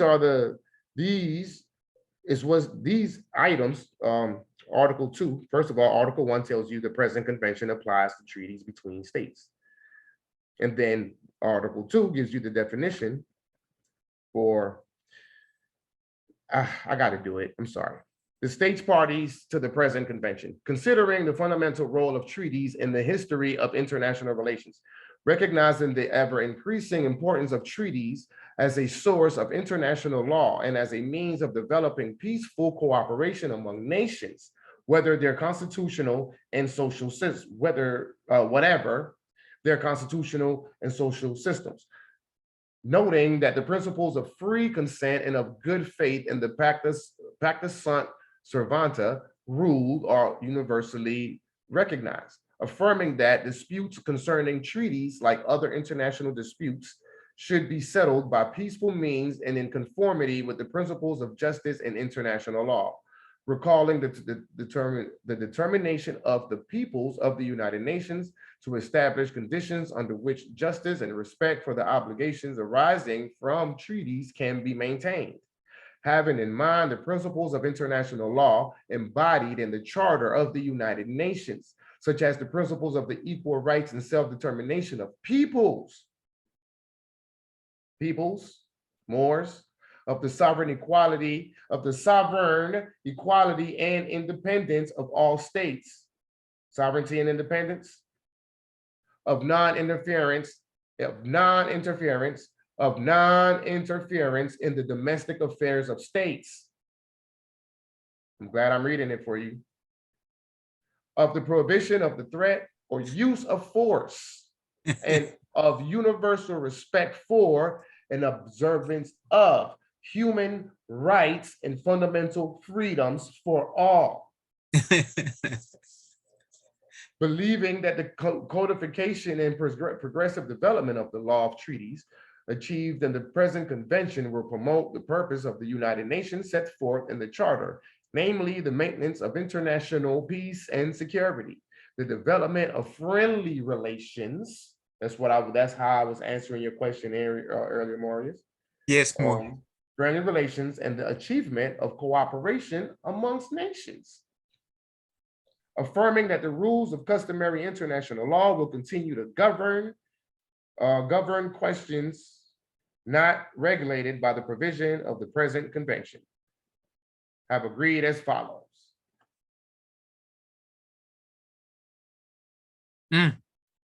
I'm just saying, this is what's, and that's the reason why you want to read everything, especially the preamble. The preamble is the preamble give you the context. That's a Merry Christmas letter to me, man. Well, you think so? Okay. If that's what you think, let me give you something else. What you finna do now? Oh, I'm about to give you something else. A Valentine's letter too? Yes, sir. Yes, sir. Whoa. Wish this thing would go away. Keep doing what you're doing, man. Keep doing what you're doing, Mo. Islam, good brother. Islam, appreciate you. Where was I? Right here. Okay. So we're gonna go over real quick the resolution 1514. It's pretty short. Yes. It's pretty short. This is from the Security Council of the United Nations, General Assembly. And it goes, declaration now. It came out in 1960.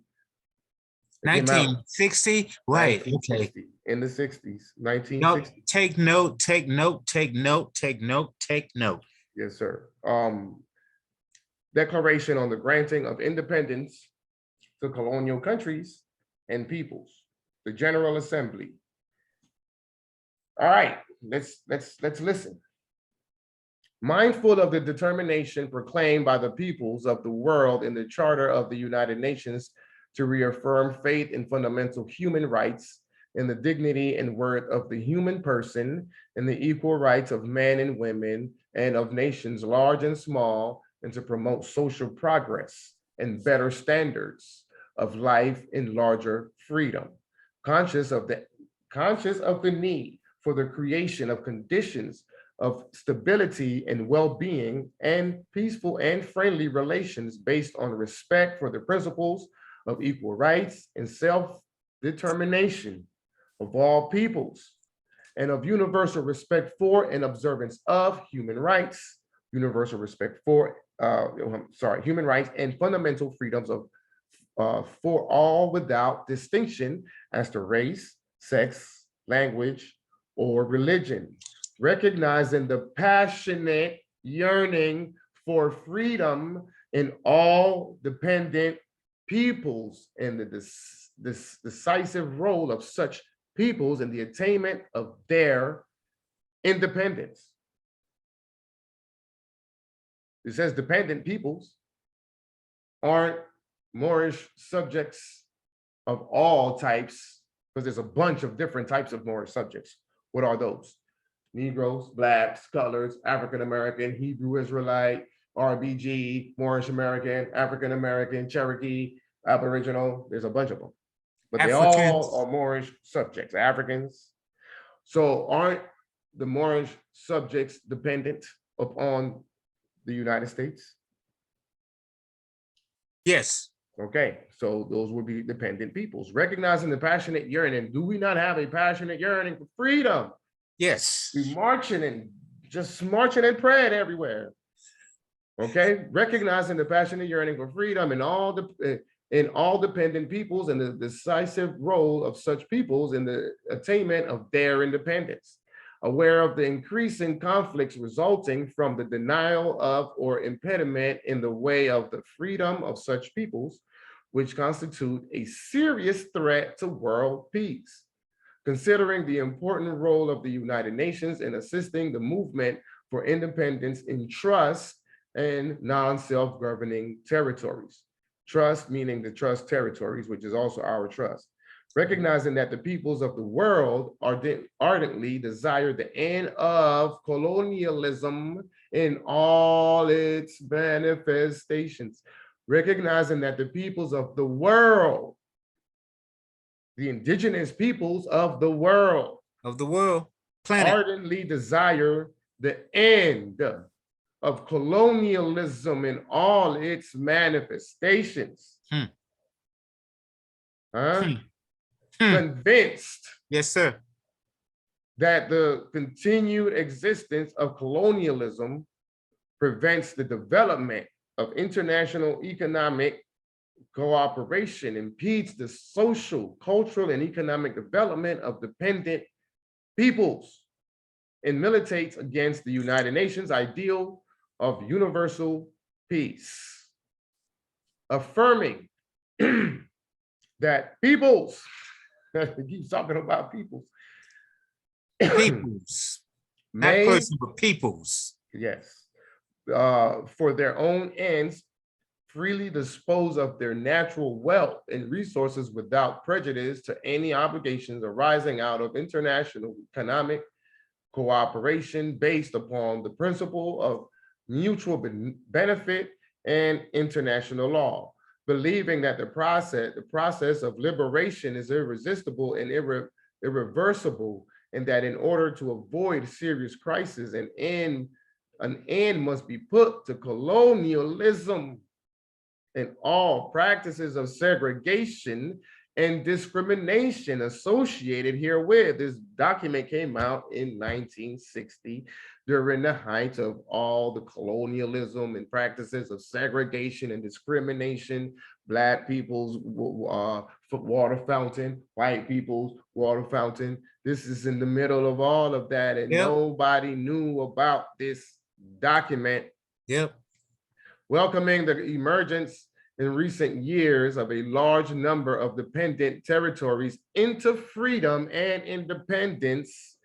Again, welcoming the emergence in recent years of a large number of dependent territories into freedom and independence, and recognizing the increasingly powerful trends towards freedom in such territories which have not yet attained independence. More, you talking about them 60s civil rights movement, Malcolm talking about King, forget civil rights, we need human rights. And then convinced that all peoples have an inalienable right to complete freedom and exercise of their sovereignty and the integrity of their national territories. Sovereignty and independence, integrity of domains, economic liberty without any inequality. Convinced that all peoples have an inalienable right to complete freedom, the exercise of their sovereignty. This is why the United States can't do nothing with us or to us. And the integrity of their national territory. Solemnly proclaims the necessity of bringing to a speedy and unconditional end colonialism in all its forms and manifestation. And to this end, declares that, okay? Hold on a second, let me see something here. Yes, I want to also mention that there was a lot of activity going on in the 60s in Africa, for a lot of countries were getting their Okay. independence and fighting for their Yes, independence. yes. I'm glad you mentioned that because I mentioned that. Convinced that all peoples having, that's not it. Welcoming the emergence in recent years of a large number of independent territories into freedom and independence. That's what you're alluding to, Brother Amir. That's exactly where that comes from, that statement. Declares that. So any I'm missing something. I'm missing something. I'm missing something. Well, you said everything. No, I'm missing something. I'm missing something here. I lost my train of thought on something. Trust me, I know I did. But Take your time. Take your time. anybody in this resolution of this United Nations resolution, everybody's a part of. All the states. It's in here somewhere. We know it affected other countries, other continents, excuse me, other continents. Well, it's 193. Currently, it's 193 nations, states that's part of the treaty. That's part of the United Nations Charter. Right. And the United States is one of them. And our quote unquote black leaders over here didn't catch on to that, and they had to know about it if the continent of Africa was adhering to it. They knew. That's why they are who they are. Sell out Negroes. Okay, so all these nations that are, it's 193 nations minimum, right? That's Of the UN, yes. Those are member states. And then you have your non-member states, such as us, AMPAG, and UMECA were non-member states. So they all agreed to this here. And so the declaration declares that the subjugation of peoples to alien, I'm sorry, let me repeat that. Number one, the subjection of peoples to alien subjugation, domination, and exploitation constitute a denial of fundamental human rights. It's contrary to the Charter of the United Nations and is an impediment to the promotion of world peace and cooperation. Two. Okay, this is why, okay, that's I'm not missing it. It's actually number 7, Article 7. I knew I read it somewhere. I was looking for it, and it's in the read. All peoples have the right to self-determination. By virtue of that right, they freely determine their political status and freely pursue their economic, social, and cultural development. The United States is obligated to this. 3, inadequacy of political, economic, social, and educational preparedness should never serve as a pretext for delaying independence. Nothing can delay our independence. Nothing except us. 4, all armed action or repressive measures of all kinds directed against dependent peoples shall cease in order to enable them to exercise peacefully and freely their right to complete independence, and the integrity of their national territory shall be respected. The integrity of their national territory, the integrity of their domains. You know what? I have to interject right there. You know, the only thing that came to my mind at that moment when you were talking about when you read the words to enable them to exercise peacefully and freely their right to complete independence, that's when Martin Luther King could have exactly,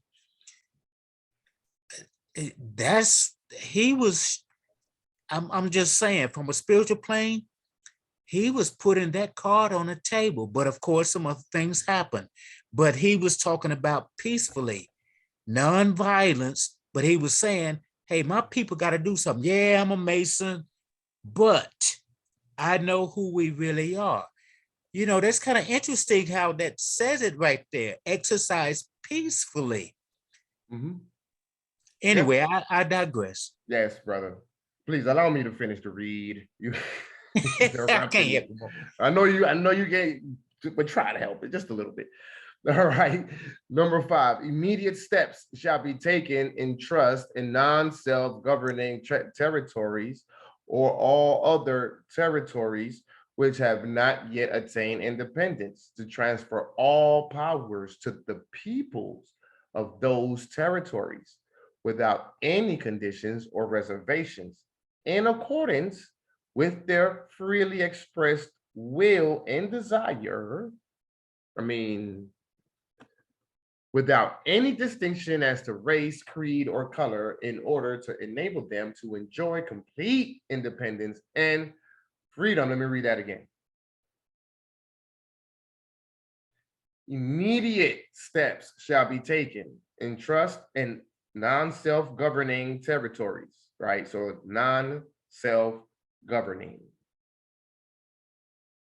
Moroccan subjects, Moorish Americans, African Americans, Negroes, Blacks, and Coloreds, et cetera, et cetera, et cetera, exist in a non-governing territory.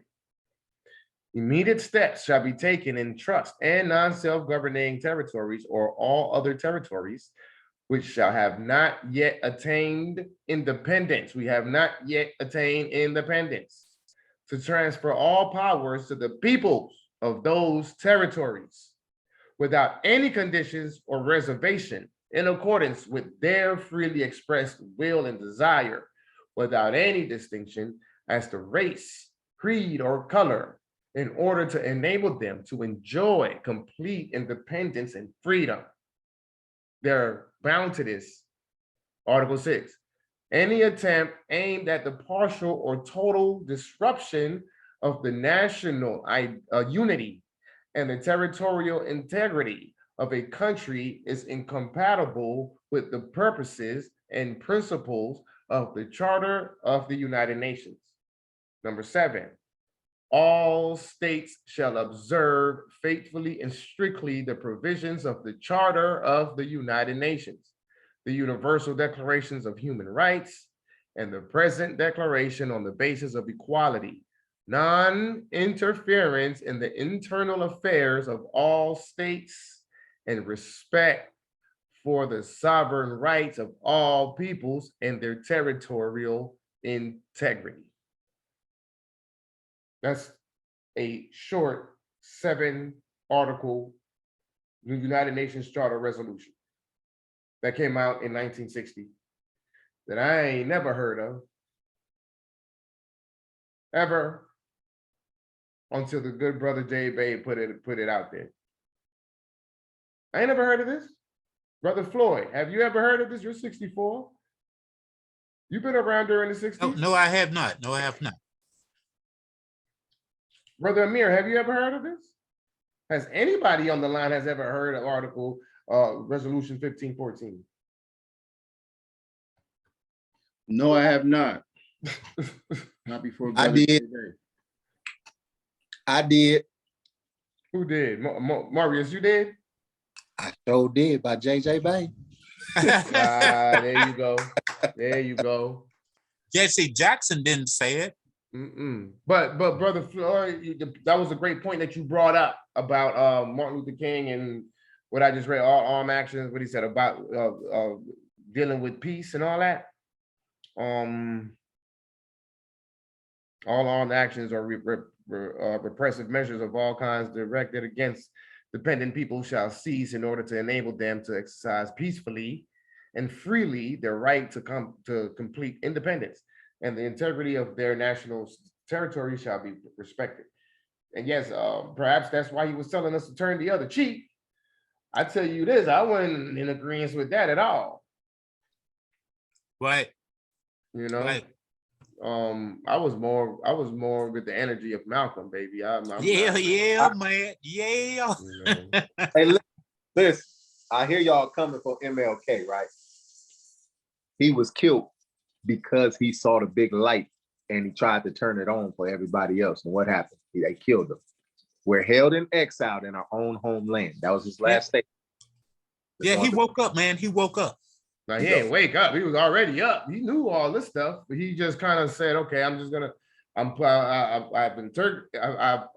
integrated my people into a burning house." Yeah. And he said the They Negro. call Is, it he said the Negro is languishing in the corners of American society where he finds himself exiled at home. Yeah. Okay, there it is. Yes, Islam. All right, let me Refugee. shoot.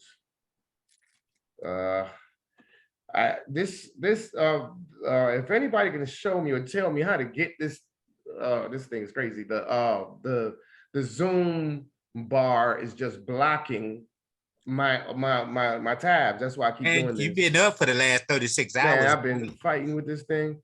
All right, United Nations Charter, Article 73. Let's touch that real quick. You guys were constantly. Islam. Yes, sir. At the top, you see at the top of the where the faces are and the names. Yeah. If you go to the top, you'll see where there's different icons. If you hit the smaller one, it'll make that whole thing small for you, and then you can move it around if you like. That's what I'm okay. You see? I don't.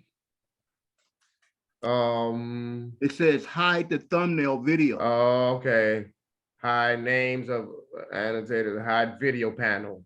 So you go to the smaller one, and you click on it, and it'll turn it small, and then you can move it anywhere on the screen. Oh, not that little one. No, okay, yeah, no, not that one. It's the one. Yeah, that one I can maneuver. It's the one at the. It's currently for me. It's at the top where it says your mute, stop video, security participants. Oh, okay. It's that entire bar. It won't. It's just open. It won't close I back, see, and okay. it's just all in the way of the tabs. But the other one, I could just I move it around. Hey, I can see I can move that tab at the top that you're talking about. Right. I can move it to the right or the left, and then I have access to all those other. Okay, I see. Oh, you can move it around. All right. Yeah. Appreciate it, Wazir. No problem, man. You the man. Appreciate the flash drive too. You sent it to us. Hey, my pleasure. That's what's up. Appreciate it. All right. So Article 73, Declaration regarding non-self-governing territories. Keep in mind that the United Nations Charter, which by the way, the evil, demonic, Illuminati United Nations, right? A bunch of misinformation. There's many chapters. What is it like? What's that? Like 19 chapters? Was that 10, 8? Yeah, 19. It's in Roman numerals. And they're all named on here. You can just go to this website. This is their website. Purpose and principles, membership organs, the Assembly, the General Assembly, Security Council, Pacific Settlement of Disputes, actions with respect to threats to the peace, regional arrangements, international economic and social cooperation, the Economic and Social Council, Declaration regarding non-self-governing territories. That's what we're going over. Chapter 2, Chapter 12, International Trusteeship System, the Trusteeship, the International Court of Justice, the Secretariat. I mean, ratification and signature. It tells you what you need to do. These are all the instructions. I mean, we have to start studying something a little bit greater than the United States laws. Like, yeah, but we taught them how to do what they do. And we taught them what to do what they do. So therefore, we got to learn it back by doing what? Learning it from them. As a matter of fact, all the entire charter is really a remix. What do they remix? All of our Moroccan laws and treaties. That's just a remix. Yes. They remixed it all. It's based. The foundation is the treaties. So it says article. You were gonna say something? Go ahead, bro. Now I was just gonna say, Brother Floyd was just gonna say, I ain't hating, I'm elevating. That's what I'm talking about, good brother. So Article 73, members of the United Nations which have or assume, this is what I was. Members of the United Nations. So what are the members? United States, China, all these people, right? Members of the United Nations which have or assume responsibilities for the administration of territories whose people have not yet attained a full measure of self-government. Recognize. So all these members, all these states, including the United States, recognize the principle that the interests of the inhabitants of these territories are paramount and accept, so they recognize and accept as a sacred trust, our sacred trust, the obligation, so they recognize, accept the obligation to promote to the utmost within the system of international peace and security established by the present charter, the well-being of the inhabitants of these territories, and to this end.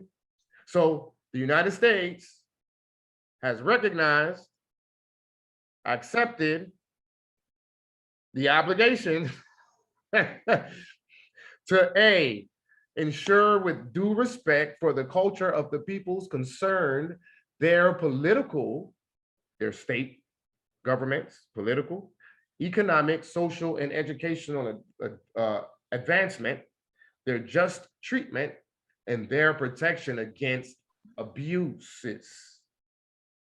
B, now this is where you would hear the nationals in AMPAG hear me say this all the time. To develop self-government, to take due account of the political aspiration of the peoples, political aspirations. Do we not have a political aspiration? Yes. Of the peoples, and to assist them in the progressive development of their free political institutions. AMPAG is a free political institution. New Mecca is a free political institution. AMPAC is a free political institution. There's more free political institutions coming online. According to the particular circumstances of each territory has its own particular circumstances and its peoples and their varying stages of advancement. You hear me say that all the time. We're a young nation going through our various stages of advancement. I'm invoking Article 73, Part B of the Declaration of the United Nations Charter. Mhm. So again, the United States has recognized and accepted the obligation to assist us in our progressive. Hold on a second.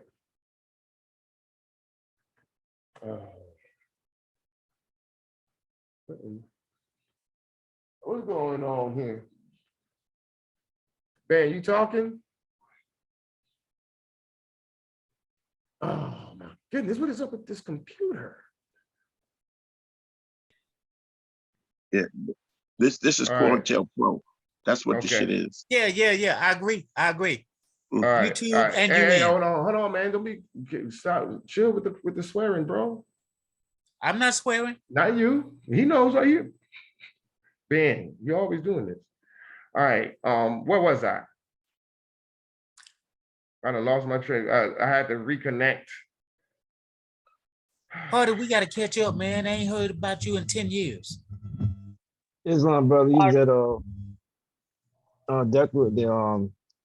was it 73 chapter government Yes, territory? Yeah. Okay. Yeah, I was there. Okay. Okay. I apologize, man. There's nothing I can do. They don't even know what, they don't seem to know what to be able to do with the internet. I don't know why it keeps doing this. It's been doing this since forever. Well. I mean, I appreciate your patience. Dude, don't stop. I won't. Okay, so what I was saying is, okay, so the United States recognize, accept their obligation to assist us as we go through our various stages of advancement. Right. C, to further international peace and security. D, to promote constructive measures of development, to encourage research and to cooperate with one another and when and where appropriate with specialized international bodies with a view to the practical achievement of the social, economic, and scientific purpose set forth in this article, and to transmit regularly to the Secretary General. Is Amaru on? Brother Amaru, are you on the call? Is Amaru on? I don't I see can't see. Amaru. I can't see anybody. Okay, because Amaru is here, but he's on mute. okay, that's the Haji Minister of Foreign Affairs. So E, it says to transmit regularly to the Secretary General for information purposes, subject to such limitation as security and constitutional consideration may require, statistical and other information of a technical nature relating to economic, social, and educational conditions in the territories for which they are respectively responsible, other than those territories to which Chapter 12 and 13 apply. So, and that's the end of Article 73. Very, very interesting article that the United Nations put out through the charter, and all the signatory powers. There's 193 signatory powers to the charter, and others who have become contracting parties to the charter, such as AMPAG, and UMECA, by way of which process acceding to the treaty, or the resolution, or the convention, or the act, whatever international agreement, because that's what they all are. They have a bunch of different names. You know, you may call it a resolution, you may call it a convention, you may call it a treaty, you may call it an act. They're all international agreements. The only question I have is, you said acceding. In other words, we AMPAG, NUMECA, and the crew in Indiana that's working on it are working toward becoming active members of the UN, correct? If I understand your question, we'll become an active member or a member state once we establish the central government. And right. the central government would be established by way of establishing at minimum 13 state governments. Okay, 13 ain't bad. I was thinking it had to be 50. No. 13 is not bad. We can do that. Yeah, we can do that. We already got 3. We just need 10 more. And then once we establish the central government, then we can apply in fact, we wouldn't even necessarily have to apply. Probably it would beg us probably to be we can do that. The top of the member states. However, there's some bad feedback in the line. Somebody might need to mute themselves. I'm not sure. However, but we can still become contracting parties as individual states, and you do that through the process called acceding or approving or ratifying the treaties. So you're basically taking on you're signing the lease agreement so that you can move into the house, right? Right. Okay, so you're acceding to the lease agreement so you can move into the house. So not with all 13 family members, but at least you and 1 or 2 other, your mom, your wife, and that's that.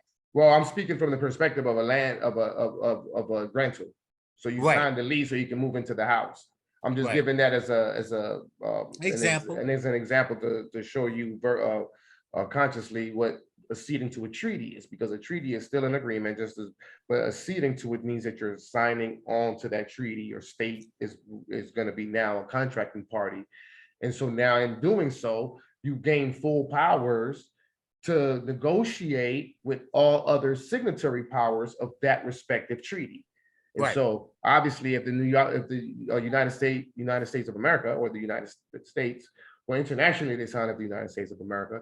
So obviously if you're a part of a treaty that the United States of America is a part of, 10 times out of 10, notice I said 10 times out of 10, you would be the sovereign authority over the United States, because all these treaties was written by the government of Morocco anyway. So we're here representing the government of Morocco, and the United States and all the other colonizers, especially the United States, are bound. Let me tell you how bad they're bound.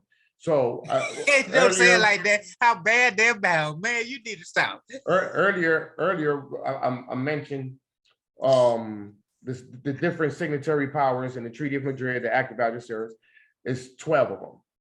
Okay. Okay. And so the ICJ, International Court of Justice, they have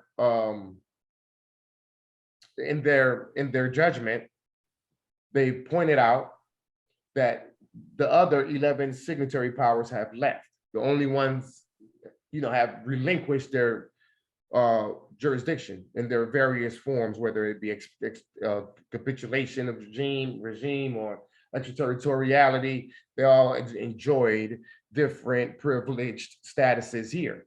They all have relinquished it. The only one who hasn't done that is the United States. This is why they're so bound, and this is why. So let's say France. When France let go of their jurisdiction over Morocco, where they go? Back home to France. When Spain let go, where did they go? Back home to Spain. When Great Britain let go, where they go? Back home to Great Britain. Right? When Portugal let go, where did they go? Back home to Portugal. If the United States of America let go, where the hell they gonna go? Nowhere. Oh, wait. Nowhere.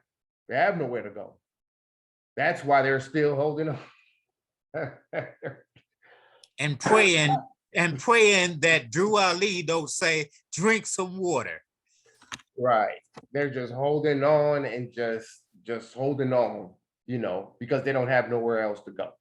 And so the only thing else left for them is to just abuse us, to keep us mentally distracted and away from the truth, which the truth is international law, statehood. Let me interject and drop this on you. This on everybody who catch this, and hopefully YouTube, et cetera. Catch up. I'm gonna do it briefly because I can't do it extensively. Tariq Bey was under the tutorship of Darrell Thomas Bey. Darrell Thomas Bey was under the tutorship of James Johnson Bey. James Johnson Bey became a noble by way of the Empress Tiara L. Bey of the Washita. I'm just dropping this. I was there. I saw this. James Johnson Bey was a favorite student of C.M. Bey. I said all that to say, my pale-skinned European amalgamated Moors, from Brother Floyd, they can stay here, but they got to do right. And the highest of them know this, and they can tell their lowest of them what to do. I ain't got to tell my average pale-skinned European on a low scale what to do. He already got a president to tell him what to do. I had to drop that. We don't have to send them nowhere as long as they follow orders of what their leaders tell them to do. I just gave it an outline.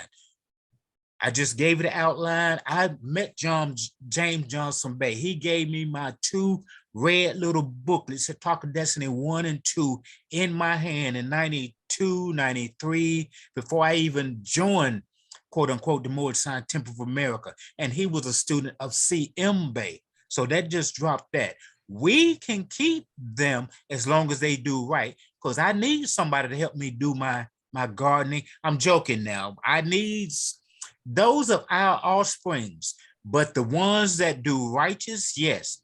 The ones who want to act a fool, Mo, Well, ain't nobody's gonna act. I mean, this is where governing, you have to, that's what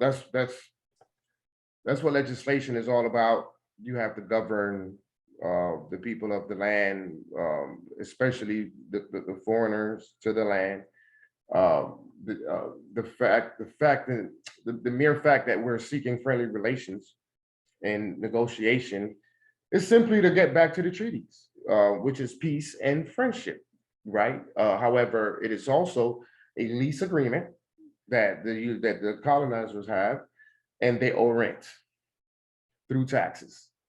And that's the negotiation going back to the treaties, and you have to honor the treaties, which means you got to pay your dues, pay your duties, you got to pay your taxes, And if you don't want to adhere to the provisions of the treaties, and it ain't just the Treaty of Peace and Friendship, they don't want us to drop the Act of Algeciras on them, because the Act of Algeciras, tax them for everything, almost seems like, and that also includes Moorish subjects. It's not even limited to the foreigners. And so it's not a matter of kicking them out or making them leave or anything like that. It's just a matter of forcing them to Yes. adhere to our Moroccan laws. And the only way that our Moroccan laws can be made binding against the United States is through consular court, and in that way only. Yes. That's what was said in at the ICJ. So what time is it? 9:50. Okay, time to start wrapping it up in the interest of time. I'd like to conclude. So in conclusion, we know what IPSO JURE is, right? IPSO JURE is a fact by law. Hoffman Philip pointed it out that we were IPSO JURE more subjects in the expatriation, whatever document that we just went over, protections abroad, in which he affirmed Article 15. Rodney Burton, right? Rodney Burton was found guilty, and his position was found to be frivolous and patently frivolous and capricious, as Jay Bay loved to say. Why? Because of the same thing that Hoffman Phillips said, which was that, if you cannot prove your foreign allegiance or your protections from another country, then, that's. It was a plaintiff in error. Yeah. Well, no, that doesn't make him a plaintiff in error. You're confusing the two. It made Dred Scott a plaintiff in error because he was not a citizen. And he was seeking remedies from a United States court, which can only be sought from citizens. He was supposed to gain his remedy from consular court because at the time he was considered a subject, a Moorish subject. Today, we're now citizens due to the Act of Congress. Oh no, Naturalization Act of 1870. So now we can seek remedy from the United States courts, but we don't want to do that though. And so yes, so he wasn't found as a plaintiff in error. It made him, he was found guilty. It was fully adjudicated. Right. And he was found guilty. The reason why is because he wasn't able to prove his affiliation to a foreign state that protects him. And that's just the bottom line. This is the reasons why, of what or how we're Moorish subjects, and why are we Moorish subjects is because the Sultan said so. Right? Because we are subjugated. We're Moors who have become subjugated to the system, falling from our status of subjects of Morocco, which was the proper status because we were subjects to the crown. Now we're subjugated Moors, i.e. Moorish subjects, or were. Not all of us are. Like I said, AMPAG and New Mecca, we have turned over a new leaf, and we pray that you all follow suit and do the same. We're here for your assistance.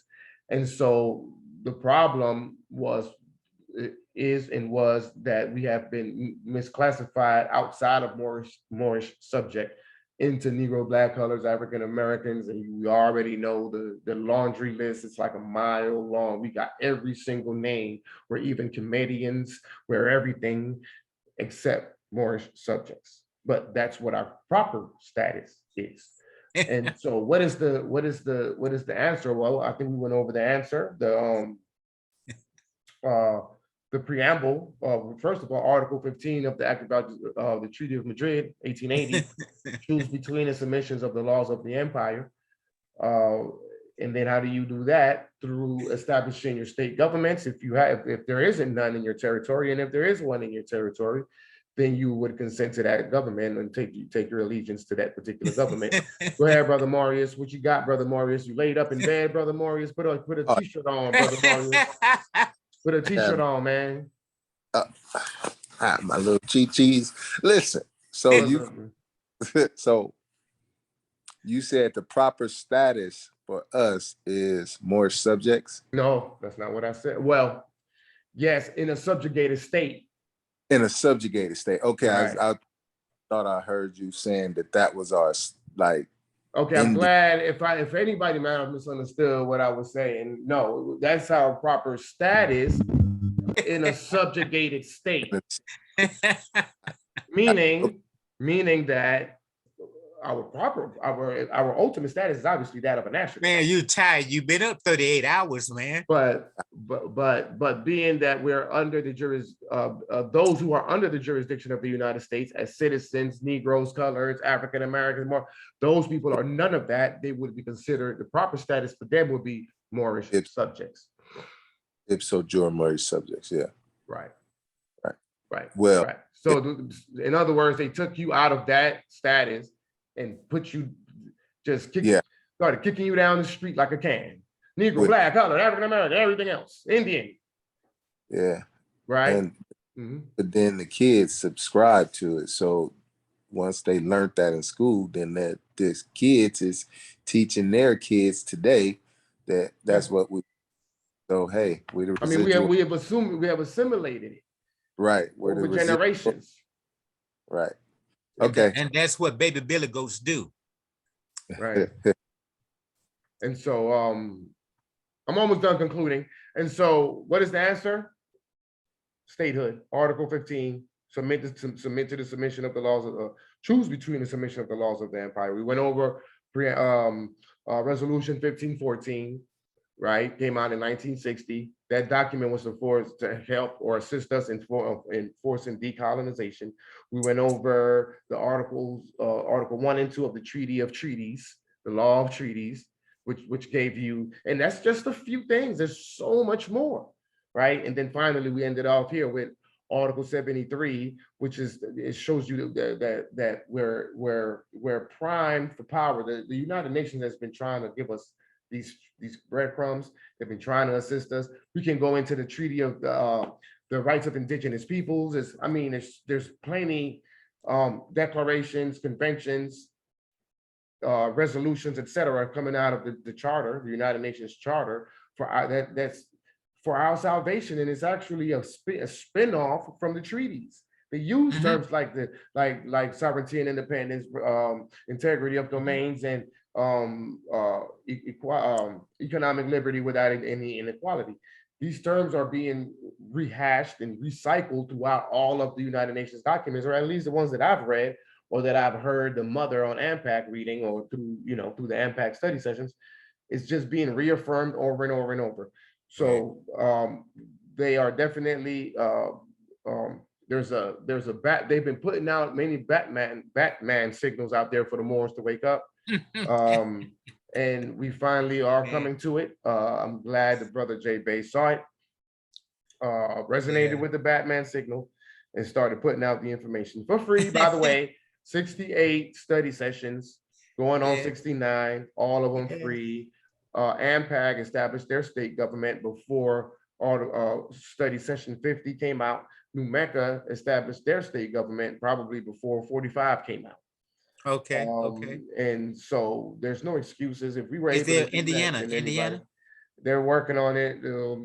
Texas is working on it. There's other states working on it, but you're not properly in the state of full powers till after you establish. You check all the boxes. Man, we're gonna get 13 before the year is out. We're gonna get 13 before the year is out. I can see it, brother. Yes. Hey, man, I had to speak to faith. That's what gods do. We talk. Yes, I understand, brother. I appreciate that. But you gotta allow me to speak. You're just taking over the car. I will go ahead, brother, speak. Because I'm actually done. I was about to give the floor to the people. I just wanted to finish up by saying I thank everyone that showed up. I appreciate all the input. I appreciate the concerns. I appreciate the questions. I appreciate the participation. In fact, I love it. It's quite a few people that's been on. I think it's been 17.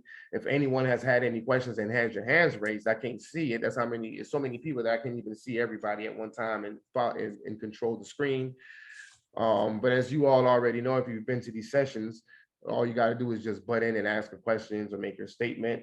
except Brother Floyd. He was very animated tonight. Yeah, he was very into this, and I do appreciate the good brother. Please continue coming back. You did the same thing last time. You do have a lot to say, and we're gonna set up a thing to where you and I are gonna have a Q&A where you're gonna ask me questions and stuff if you would like an interview or something. I don't know.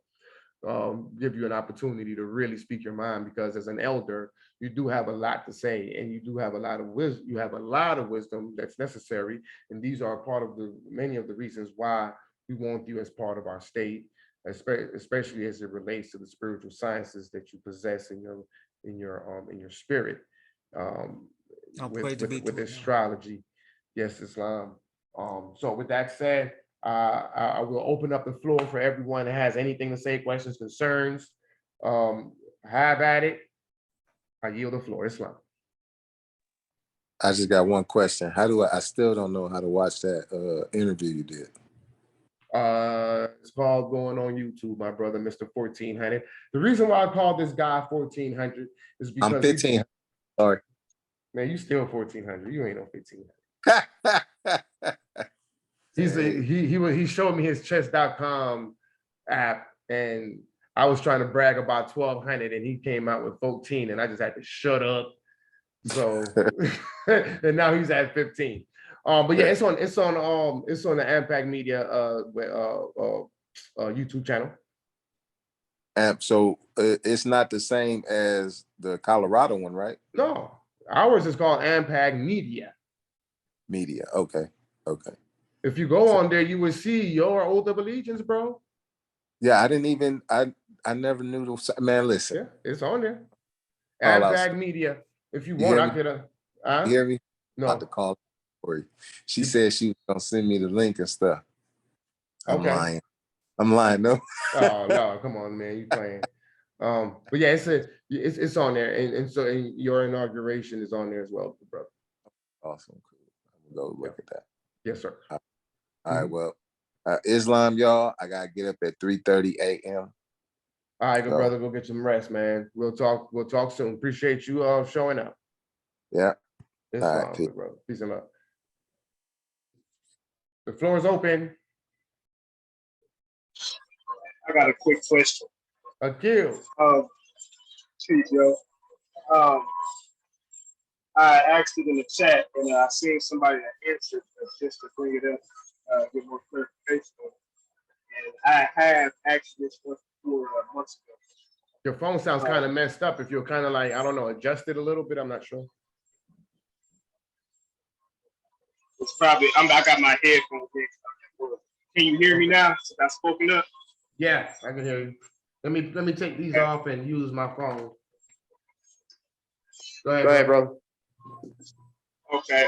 In regards to the seats of government, how many? What's the minimal amount of seats a government must have in order to be established? Is it 3 or 4 as far as 2 in the legislation and 1 in another department, or how does that work? Good question.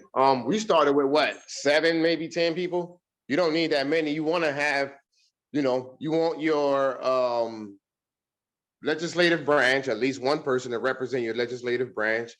You want your executive branch represented, and then you would also want your judicial branch represented. That's 3 people. Outside, that's your 3 branches of government. Outside of that, you would want your Minister of Foreign Affairs. That's 4 people. You would probably want a Consul General, Mufti. That's 5 people. And then another miscellaneous 2, maybe 2 sisters. Preferably, you would want at least 2, 3 sisters in the Dalil Aziz, which represents your legislative branch. You only need 1 prime minister or whatever head of state, whatever you name it, and you only need 1 chief judge, 1 minister of foreign affairs, 1, you know what I mean? So ideally, I would say about 5, or not ideally, at minimum, I would say about 5 people. Islam. That is exactly how many we had when we started the new Mecca, 5, and growing from there. Exactly. See, I wouldn't steer you the wrong way, good brother. I appreciate you, Amir, for for your assistance here. Ain't not a problem, man. Thank you for the invitation. Thank you for coming. Did that answer your question, Akil? Yeah, it did. Thank you. I appreciate that. Islam.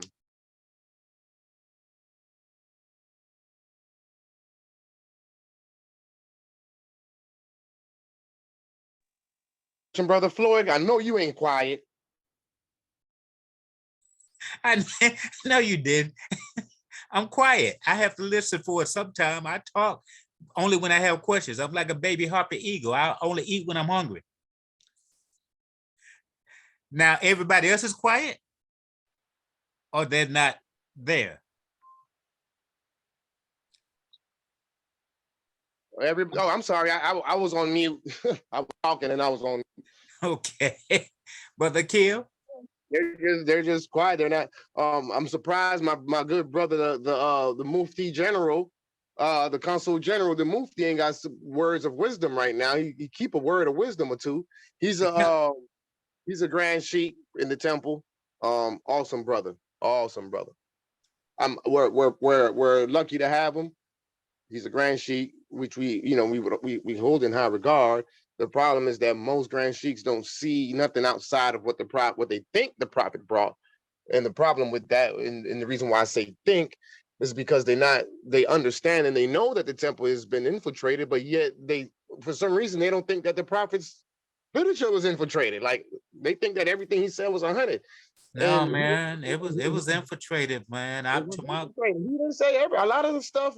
Now 90% probably. I mean, the bigger percentage, much bigger, probably 90%. That wasn't tainted. Most of it wasn't tainted. Like 90%. Like that's how powerful the Prophet was. That they couldn't even.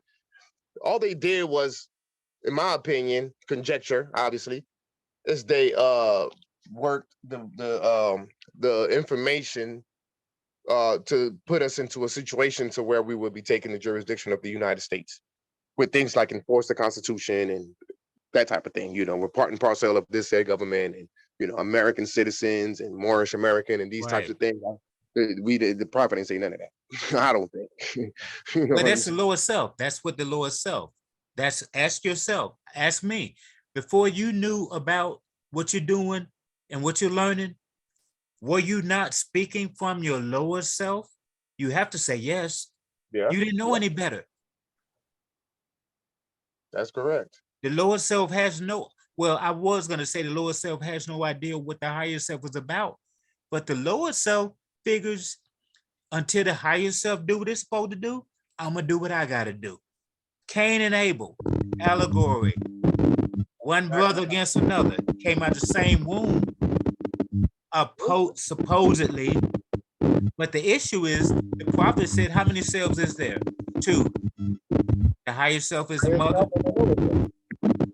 And then there's a lower self, which is the murky, dark reflection of the higher self. Really, it ain't but one. But when you forget, when Brother Floyd forget who and what he is, man, they dropping that static on the brother, man. Right. It's all grand. That's exactly right. Wow. Islam. Islam is what's your religion? Islamism. And is that a new or old time religion? Old time religion. Now, how far back do the old time religion go back? I'm not really sure. In on that. Say that again. No beginning to end on that, brother. Wait a minute. See, they got me. I'm hearing stat. That's it's all grand. Anyway, let me drop it like this. I'm under the impression that go back to say that again. Brother Floyd, you can identify it perhaps. Hold tight. I'm getting a lot of static. One moment. I'm gonna go mute. Or it's not.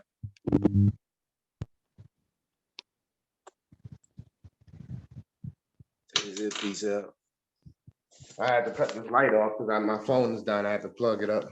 Okay, something happened. I went mute and the static stopped. Evidently it was coming from somebody else who's online.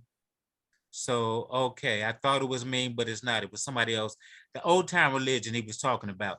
Now, I'm under the impression that the 101s, I got my 101s in 94. I got the impression that the 101s was written by more than one person. I was thinking Drew Ali did it. No. Because when we read, he was born in the state of North Carolina, you and I both know that's talking about, okay, something went wrong, we're having trouble, da da da da da. Yeah, it's all, it's all grand, things happen. Okay. I'm saying that the 101s that you and I read today are not the original 101s. I bet it's not. And say that again. We in agreement, brother. Great, great. And what I'm getting to is the point about the old time religion. I can't imagine too many people bring that issue up. It had to be the prophet, and if it wasn't prophet, it had to be somebody dropping some info. The old time religion is going back to Abram talking with Melchizedek in Genesis 14, being the king of Salem, a kingdom. He got a theocratic government because Melchizedek of Genesis 14 is Michael. When we say religious, kingdom, government, there's one thing. When Michael and the Most High say kingdom of Salem, that's another thing. People say, wait, Brother Flaw, what you talking about? Well, we get this script about King David and Solomon building the tabernacle of Jerusalem, the city of Salem. In other words, they saying, man, we're going to run our government on a theological government principle called Islamism. That's the old time religion. We don't know nothing about Muhammad yet. Abraham, we don't know nothing about Muhammad yet. But we're trying to tell you, if it ain't about how the Most High want to run it, on peace, and the government got to be based on peaceism, it ain't going to work right. So I said, that's why I'm saying the 101s, I'm realizing that there was some stuff happening out there. Immediately ill passed away in 34. To my recollection and studies, things didn't pick up tonight until 37, 38. What happened? There was an ink that popped up. We got 3 years difference. We got Kirkland Bay jumping in there and FBI records talking about Kirkland Bay saying that no more after Drew Ali. And my point is, the real government that us Moors are running is based on Islamism, which is Moorish national government. Yeah. I would agree. That's why they call us the Mohammedan Muslims, and they even got the term Muslim. Muscle man, running around the corner, muscling people up, man. We were something else, man. And it's in the treaties. So real quick, now that you mentioned that,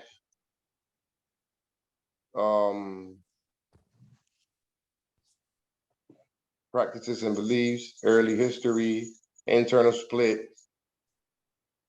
In early 1929, following a conflict over funds, Claus Green Bay, the business manager of Chicago Temple One, from the Moorish Temple of America, he declared himself Grand Sheik and took a number of members with him. On March 15, Green Bay was stabbed to death in the Unity Hall of the Moorish Temple of America on Indiana Avenue in Chicago. Drew Ali was out of town at the time, and he was dealing with former Supreme Grand Governor Lomax Bay, who had supported Green Bay's attempted coup. when Drew Ali returned to Chicago, the police arrested him and other members to the community on suspicion of having instigated the killing. No indictment was sworn for Drew Ali at that time. And then it goes on to say, succession and schism. That's where I wanted to go. That's what I was looking for. So the death of Drew Ali brought out a number of candidates to succeed him. Brother Edward Mealy L stated that he had been declared Drew Ali's successor by Drew Ali himself. In August, within a month of Drew Ali's death, John Gibbons L, Drew Ali's chauffeur, declared that he was Drew Ali reincarnated. He is said to have fainted while working on Drew Ali's automobile, and the sign of the star and crescent appeared in his eyes. Right.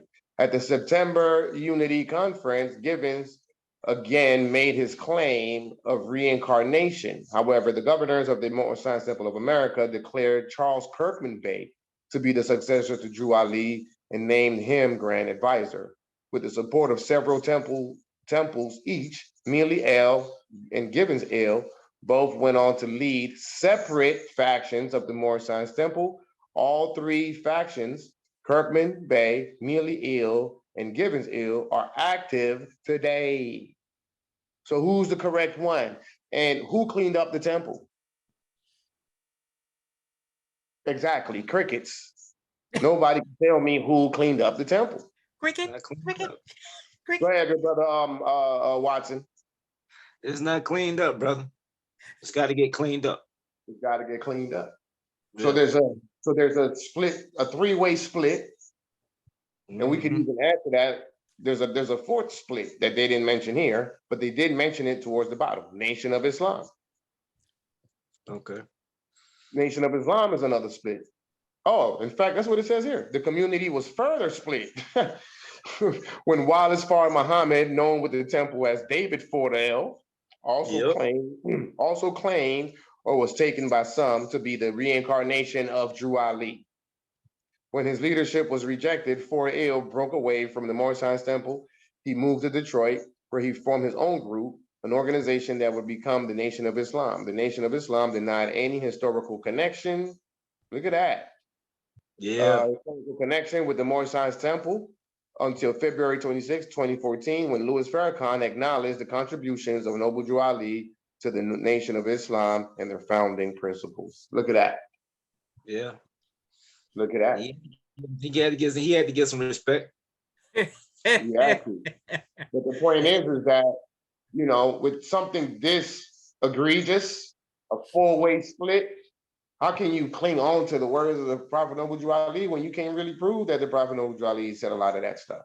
We know the other stuff. Right.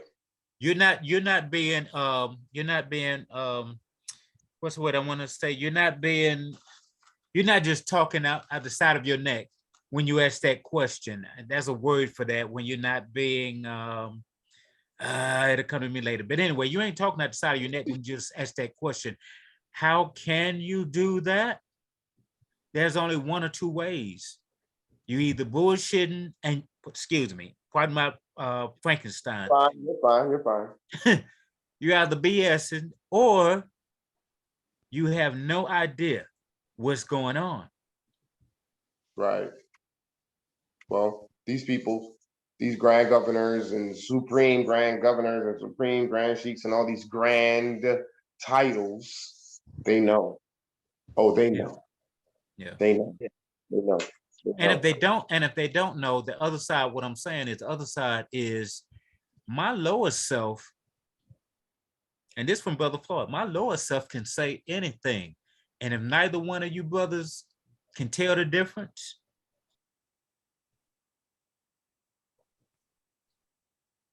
then it is to blame. You got to know the difference when I'm speaking from my lower self and my higher self. That's what I'm trying to say. I have to recognize one another, and I'm an individual that's very naive. I don't say that as a down on me. I say that because I do not prefer to have detrimental or condescending judgment or belittle anybody. You know, somebody say something bad about you and say, man, don't mess with that brother. I don't want to hear that. Let that brother prove to me. Let me see that that brother is the devil that you claim he is. That brother have a lower side just like all of us. Until I see his lower side, I don't need to take heed to what you're saying. I hear you, but no, because that brother lower side may be some part that could help my lower side wake up. I know people say, no, I don't know what you're talking about. Listen, man, Drew Ali dropped it on us. You're the higher side. You are. You have a lower self, which is a murky reflection of you. No, there's two selves. The lower self is the only murky reflection of you. There's only one you. Ain't no two yous. There's only one you. There's only one you. If there's two of you, you're schizophrenic. Islam. All right. Right. I want to kind of like respect the time. Anyone else got any concerns, comments, questions? Bring it on. Whatever you got. Anybody except for Brother Floyd. Somebody else give somebody else an opportunity, good brother. Y'all need to come on now. Come on. They sleep. They ready to go. All right. Well, Say this, it's kind of late. Islam, insufficiency of knowledge. I'm just in here tapped in, listening to y'all good brothers, man. I'm just absorbing the knowledge, brother. Islam. Read insufficiency of knowledge. You know, we got to put some labor into that. And in the end, it's gonna be for our good. We just got to put in the work. Some of us just don't want to put in the work. That's correct. Many of us don't want to put in the work.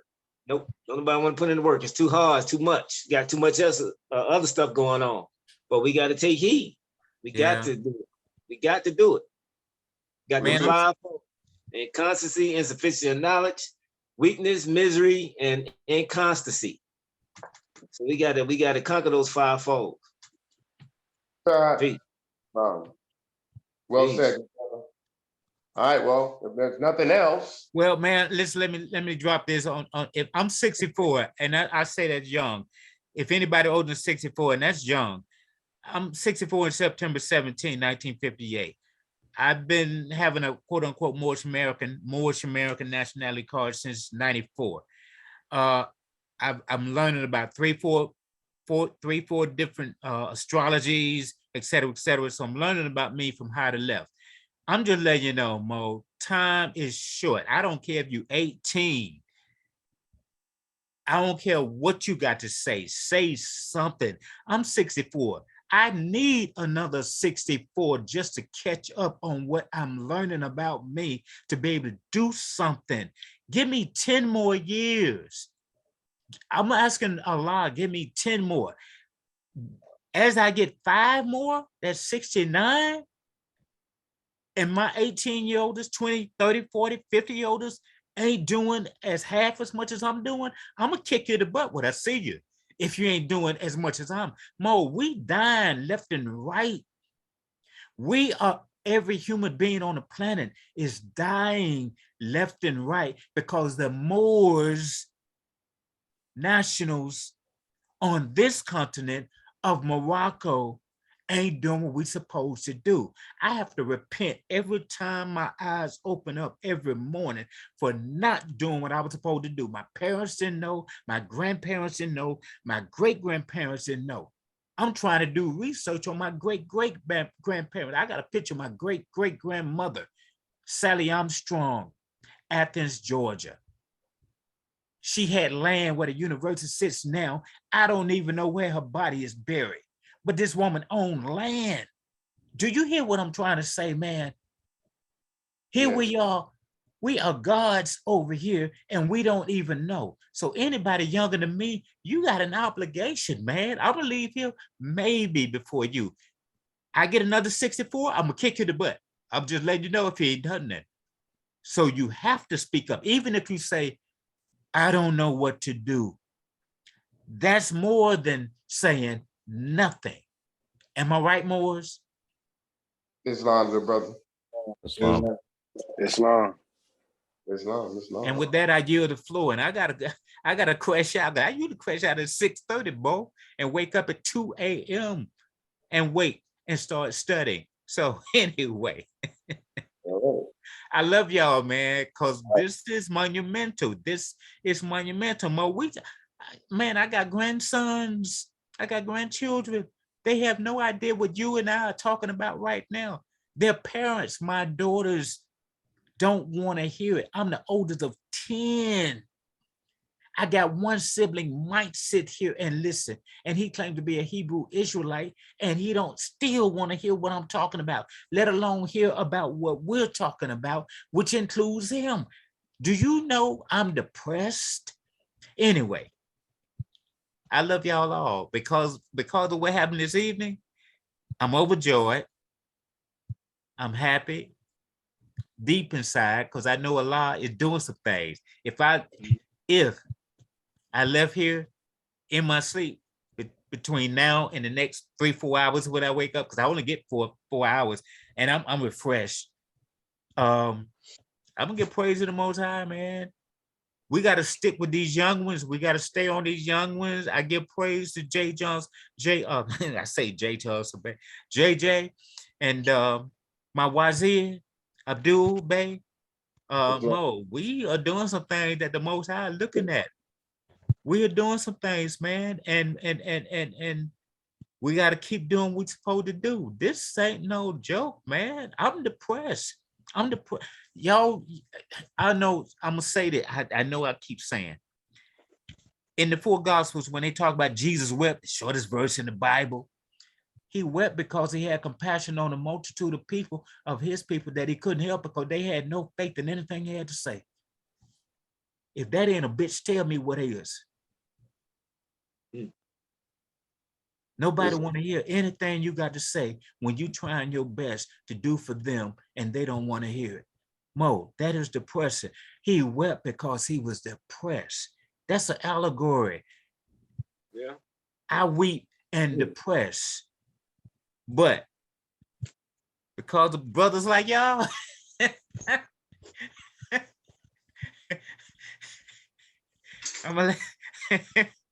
and you hit a joy in my laughter. No matter what's going on, good brother, we got to have a clear conception of the work we call to do. You know, that's all it is. Don't bring no misery to yourself. Those old thoughts. Thank you, brother. Peace. Peace, Moors. I love y'all, man. I'll be glad when I get back with the next Zoom call. This has been a delight, brother. Abdul, no, you know, yeah, man. This is grand. So in my intercessory prayers as I crash out this evening is we keep doing what we're doing, and those 13, 14 nations that you mentioned about, Abdul. Yes, sir. We can get that. I was thinking it had to be 50. I don't know where I get that from. Maybe Justice J. Bay, but anyway, I could be wrong. But 13, 14, we can do that, man. We can do that. I think we can do that. What is this? This September the 1st going in? Mo, I think we can do that by October. I think we can do that by October 31st. So we can go and do some things, because I can't stand using fiat. I love using something other than fiat. Fiat for me is a curse. So, and the whole system they got is a curse. With that, I yield the floor. Islam, brother. Islam, Moors. Great meeting, Wazir. Yeah. Send Maybe we can go back to using the tally sticks. I was trying to get your attention, Haji. I didn't know you was. Oh, you broke it. Huh? Yeah, I'm having some technical difficulties. Oh, devices. So am I. No, I was talking about. I went over. What I forgot what. Since I got you there, I ain't gonna share the screen. I'll just read it. Well, maybe I should share the screen. But on article, in fact, I am gonna share the screen so you can read it too.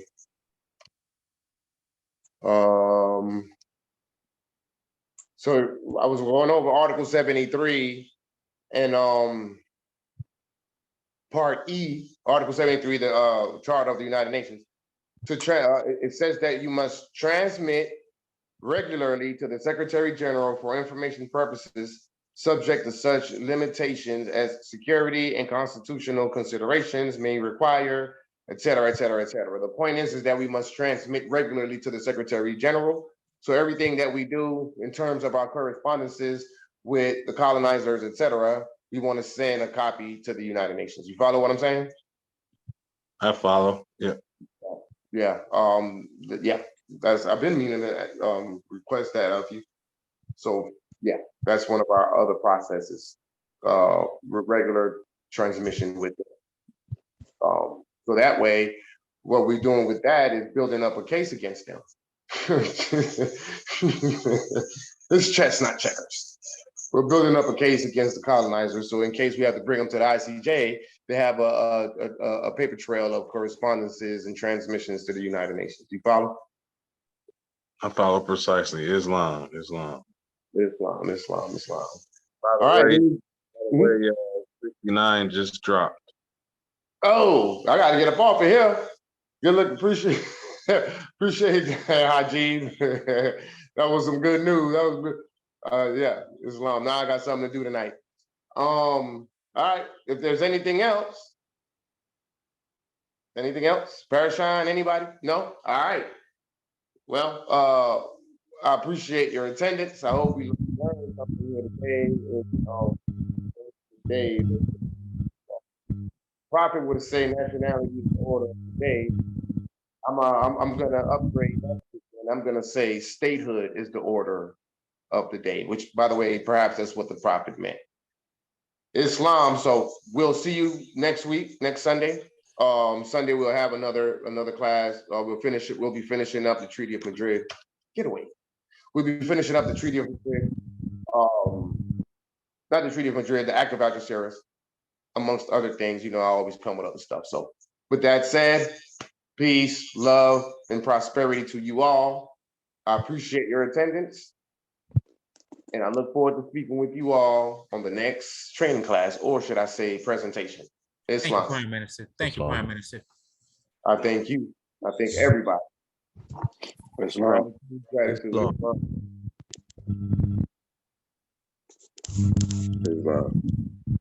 Islam.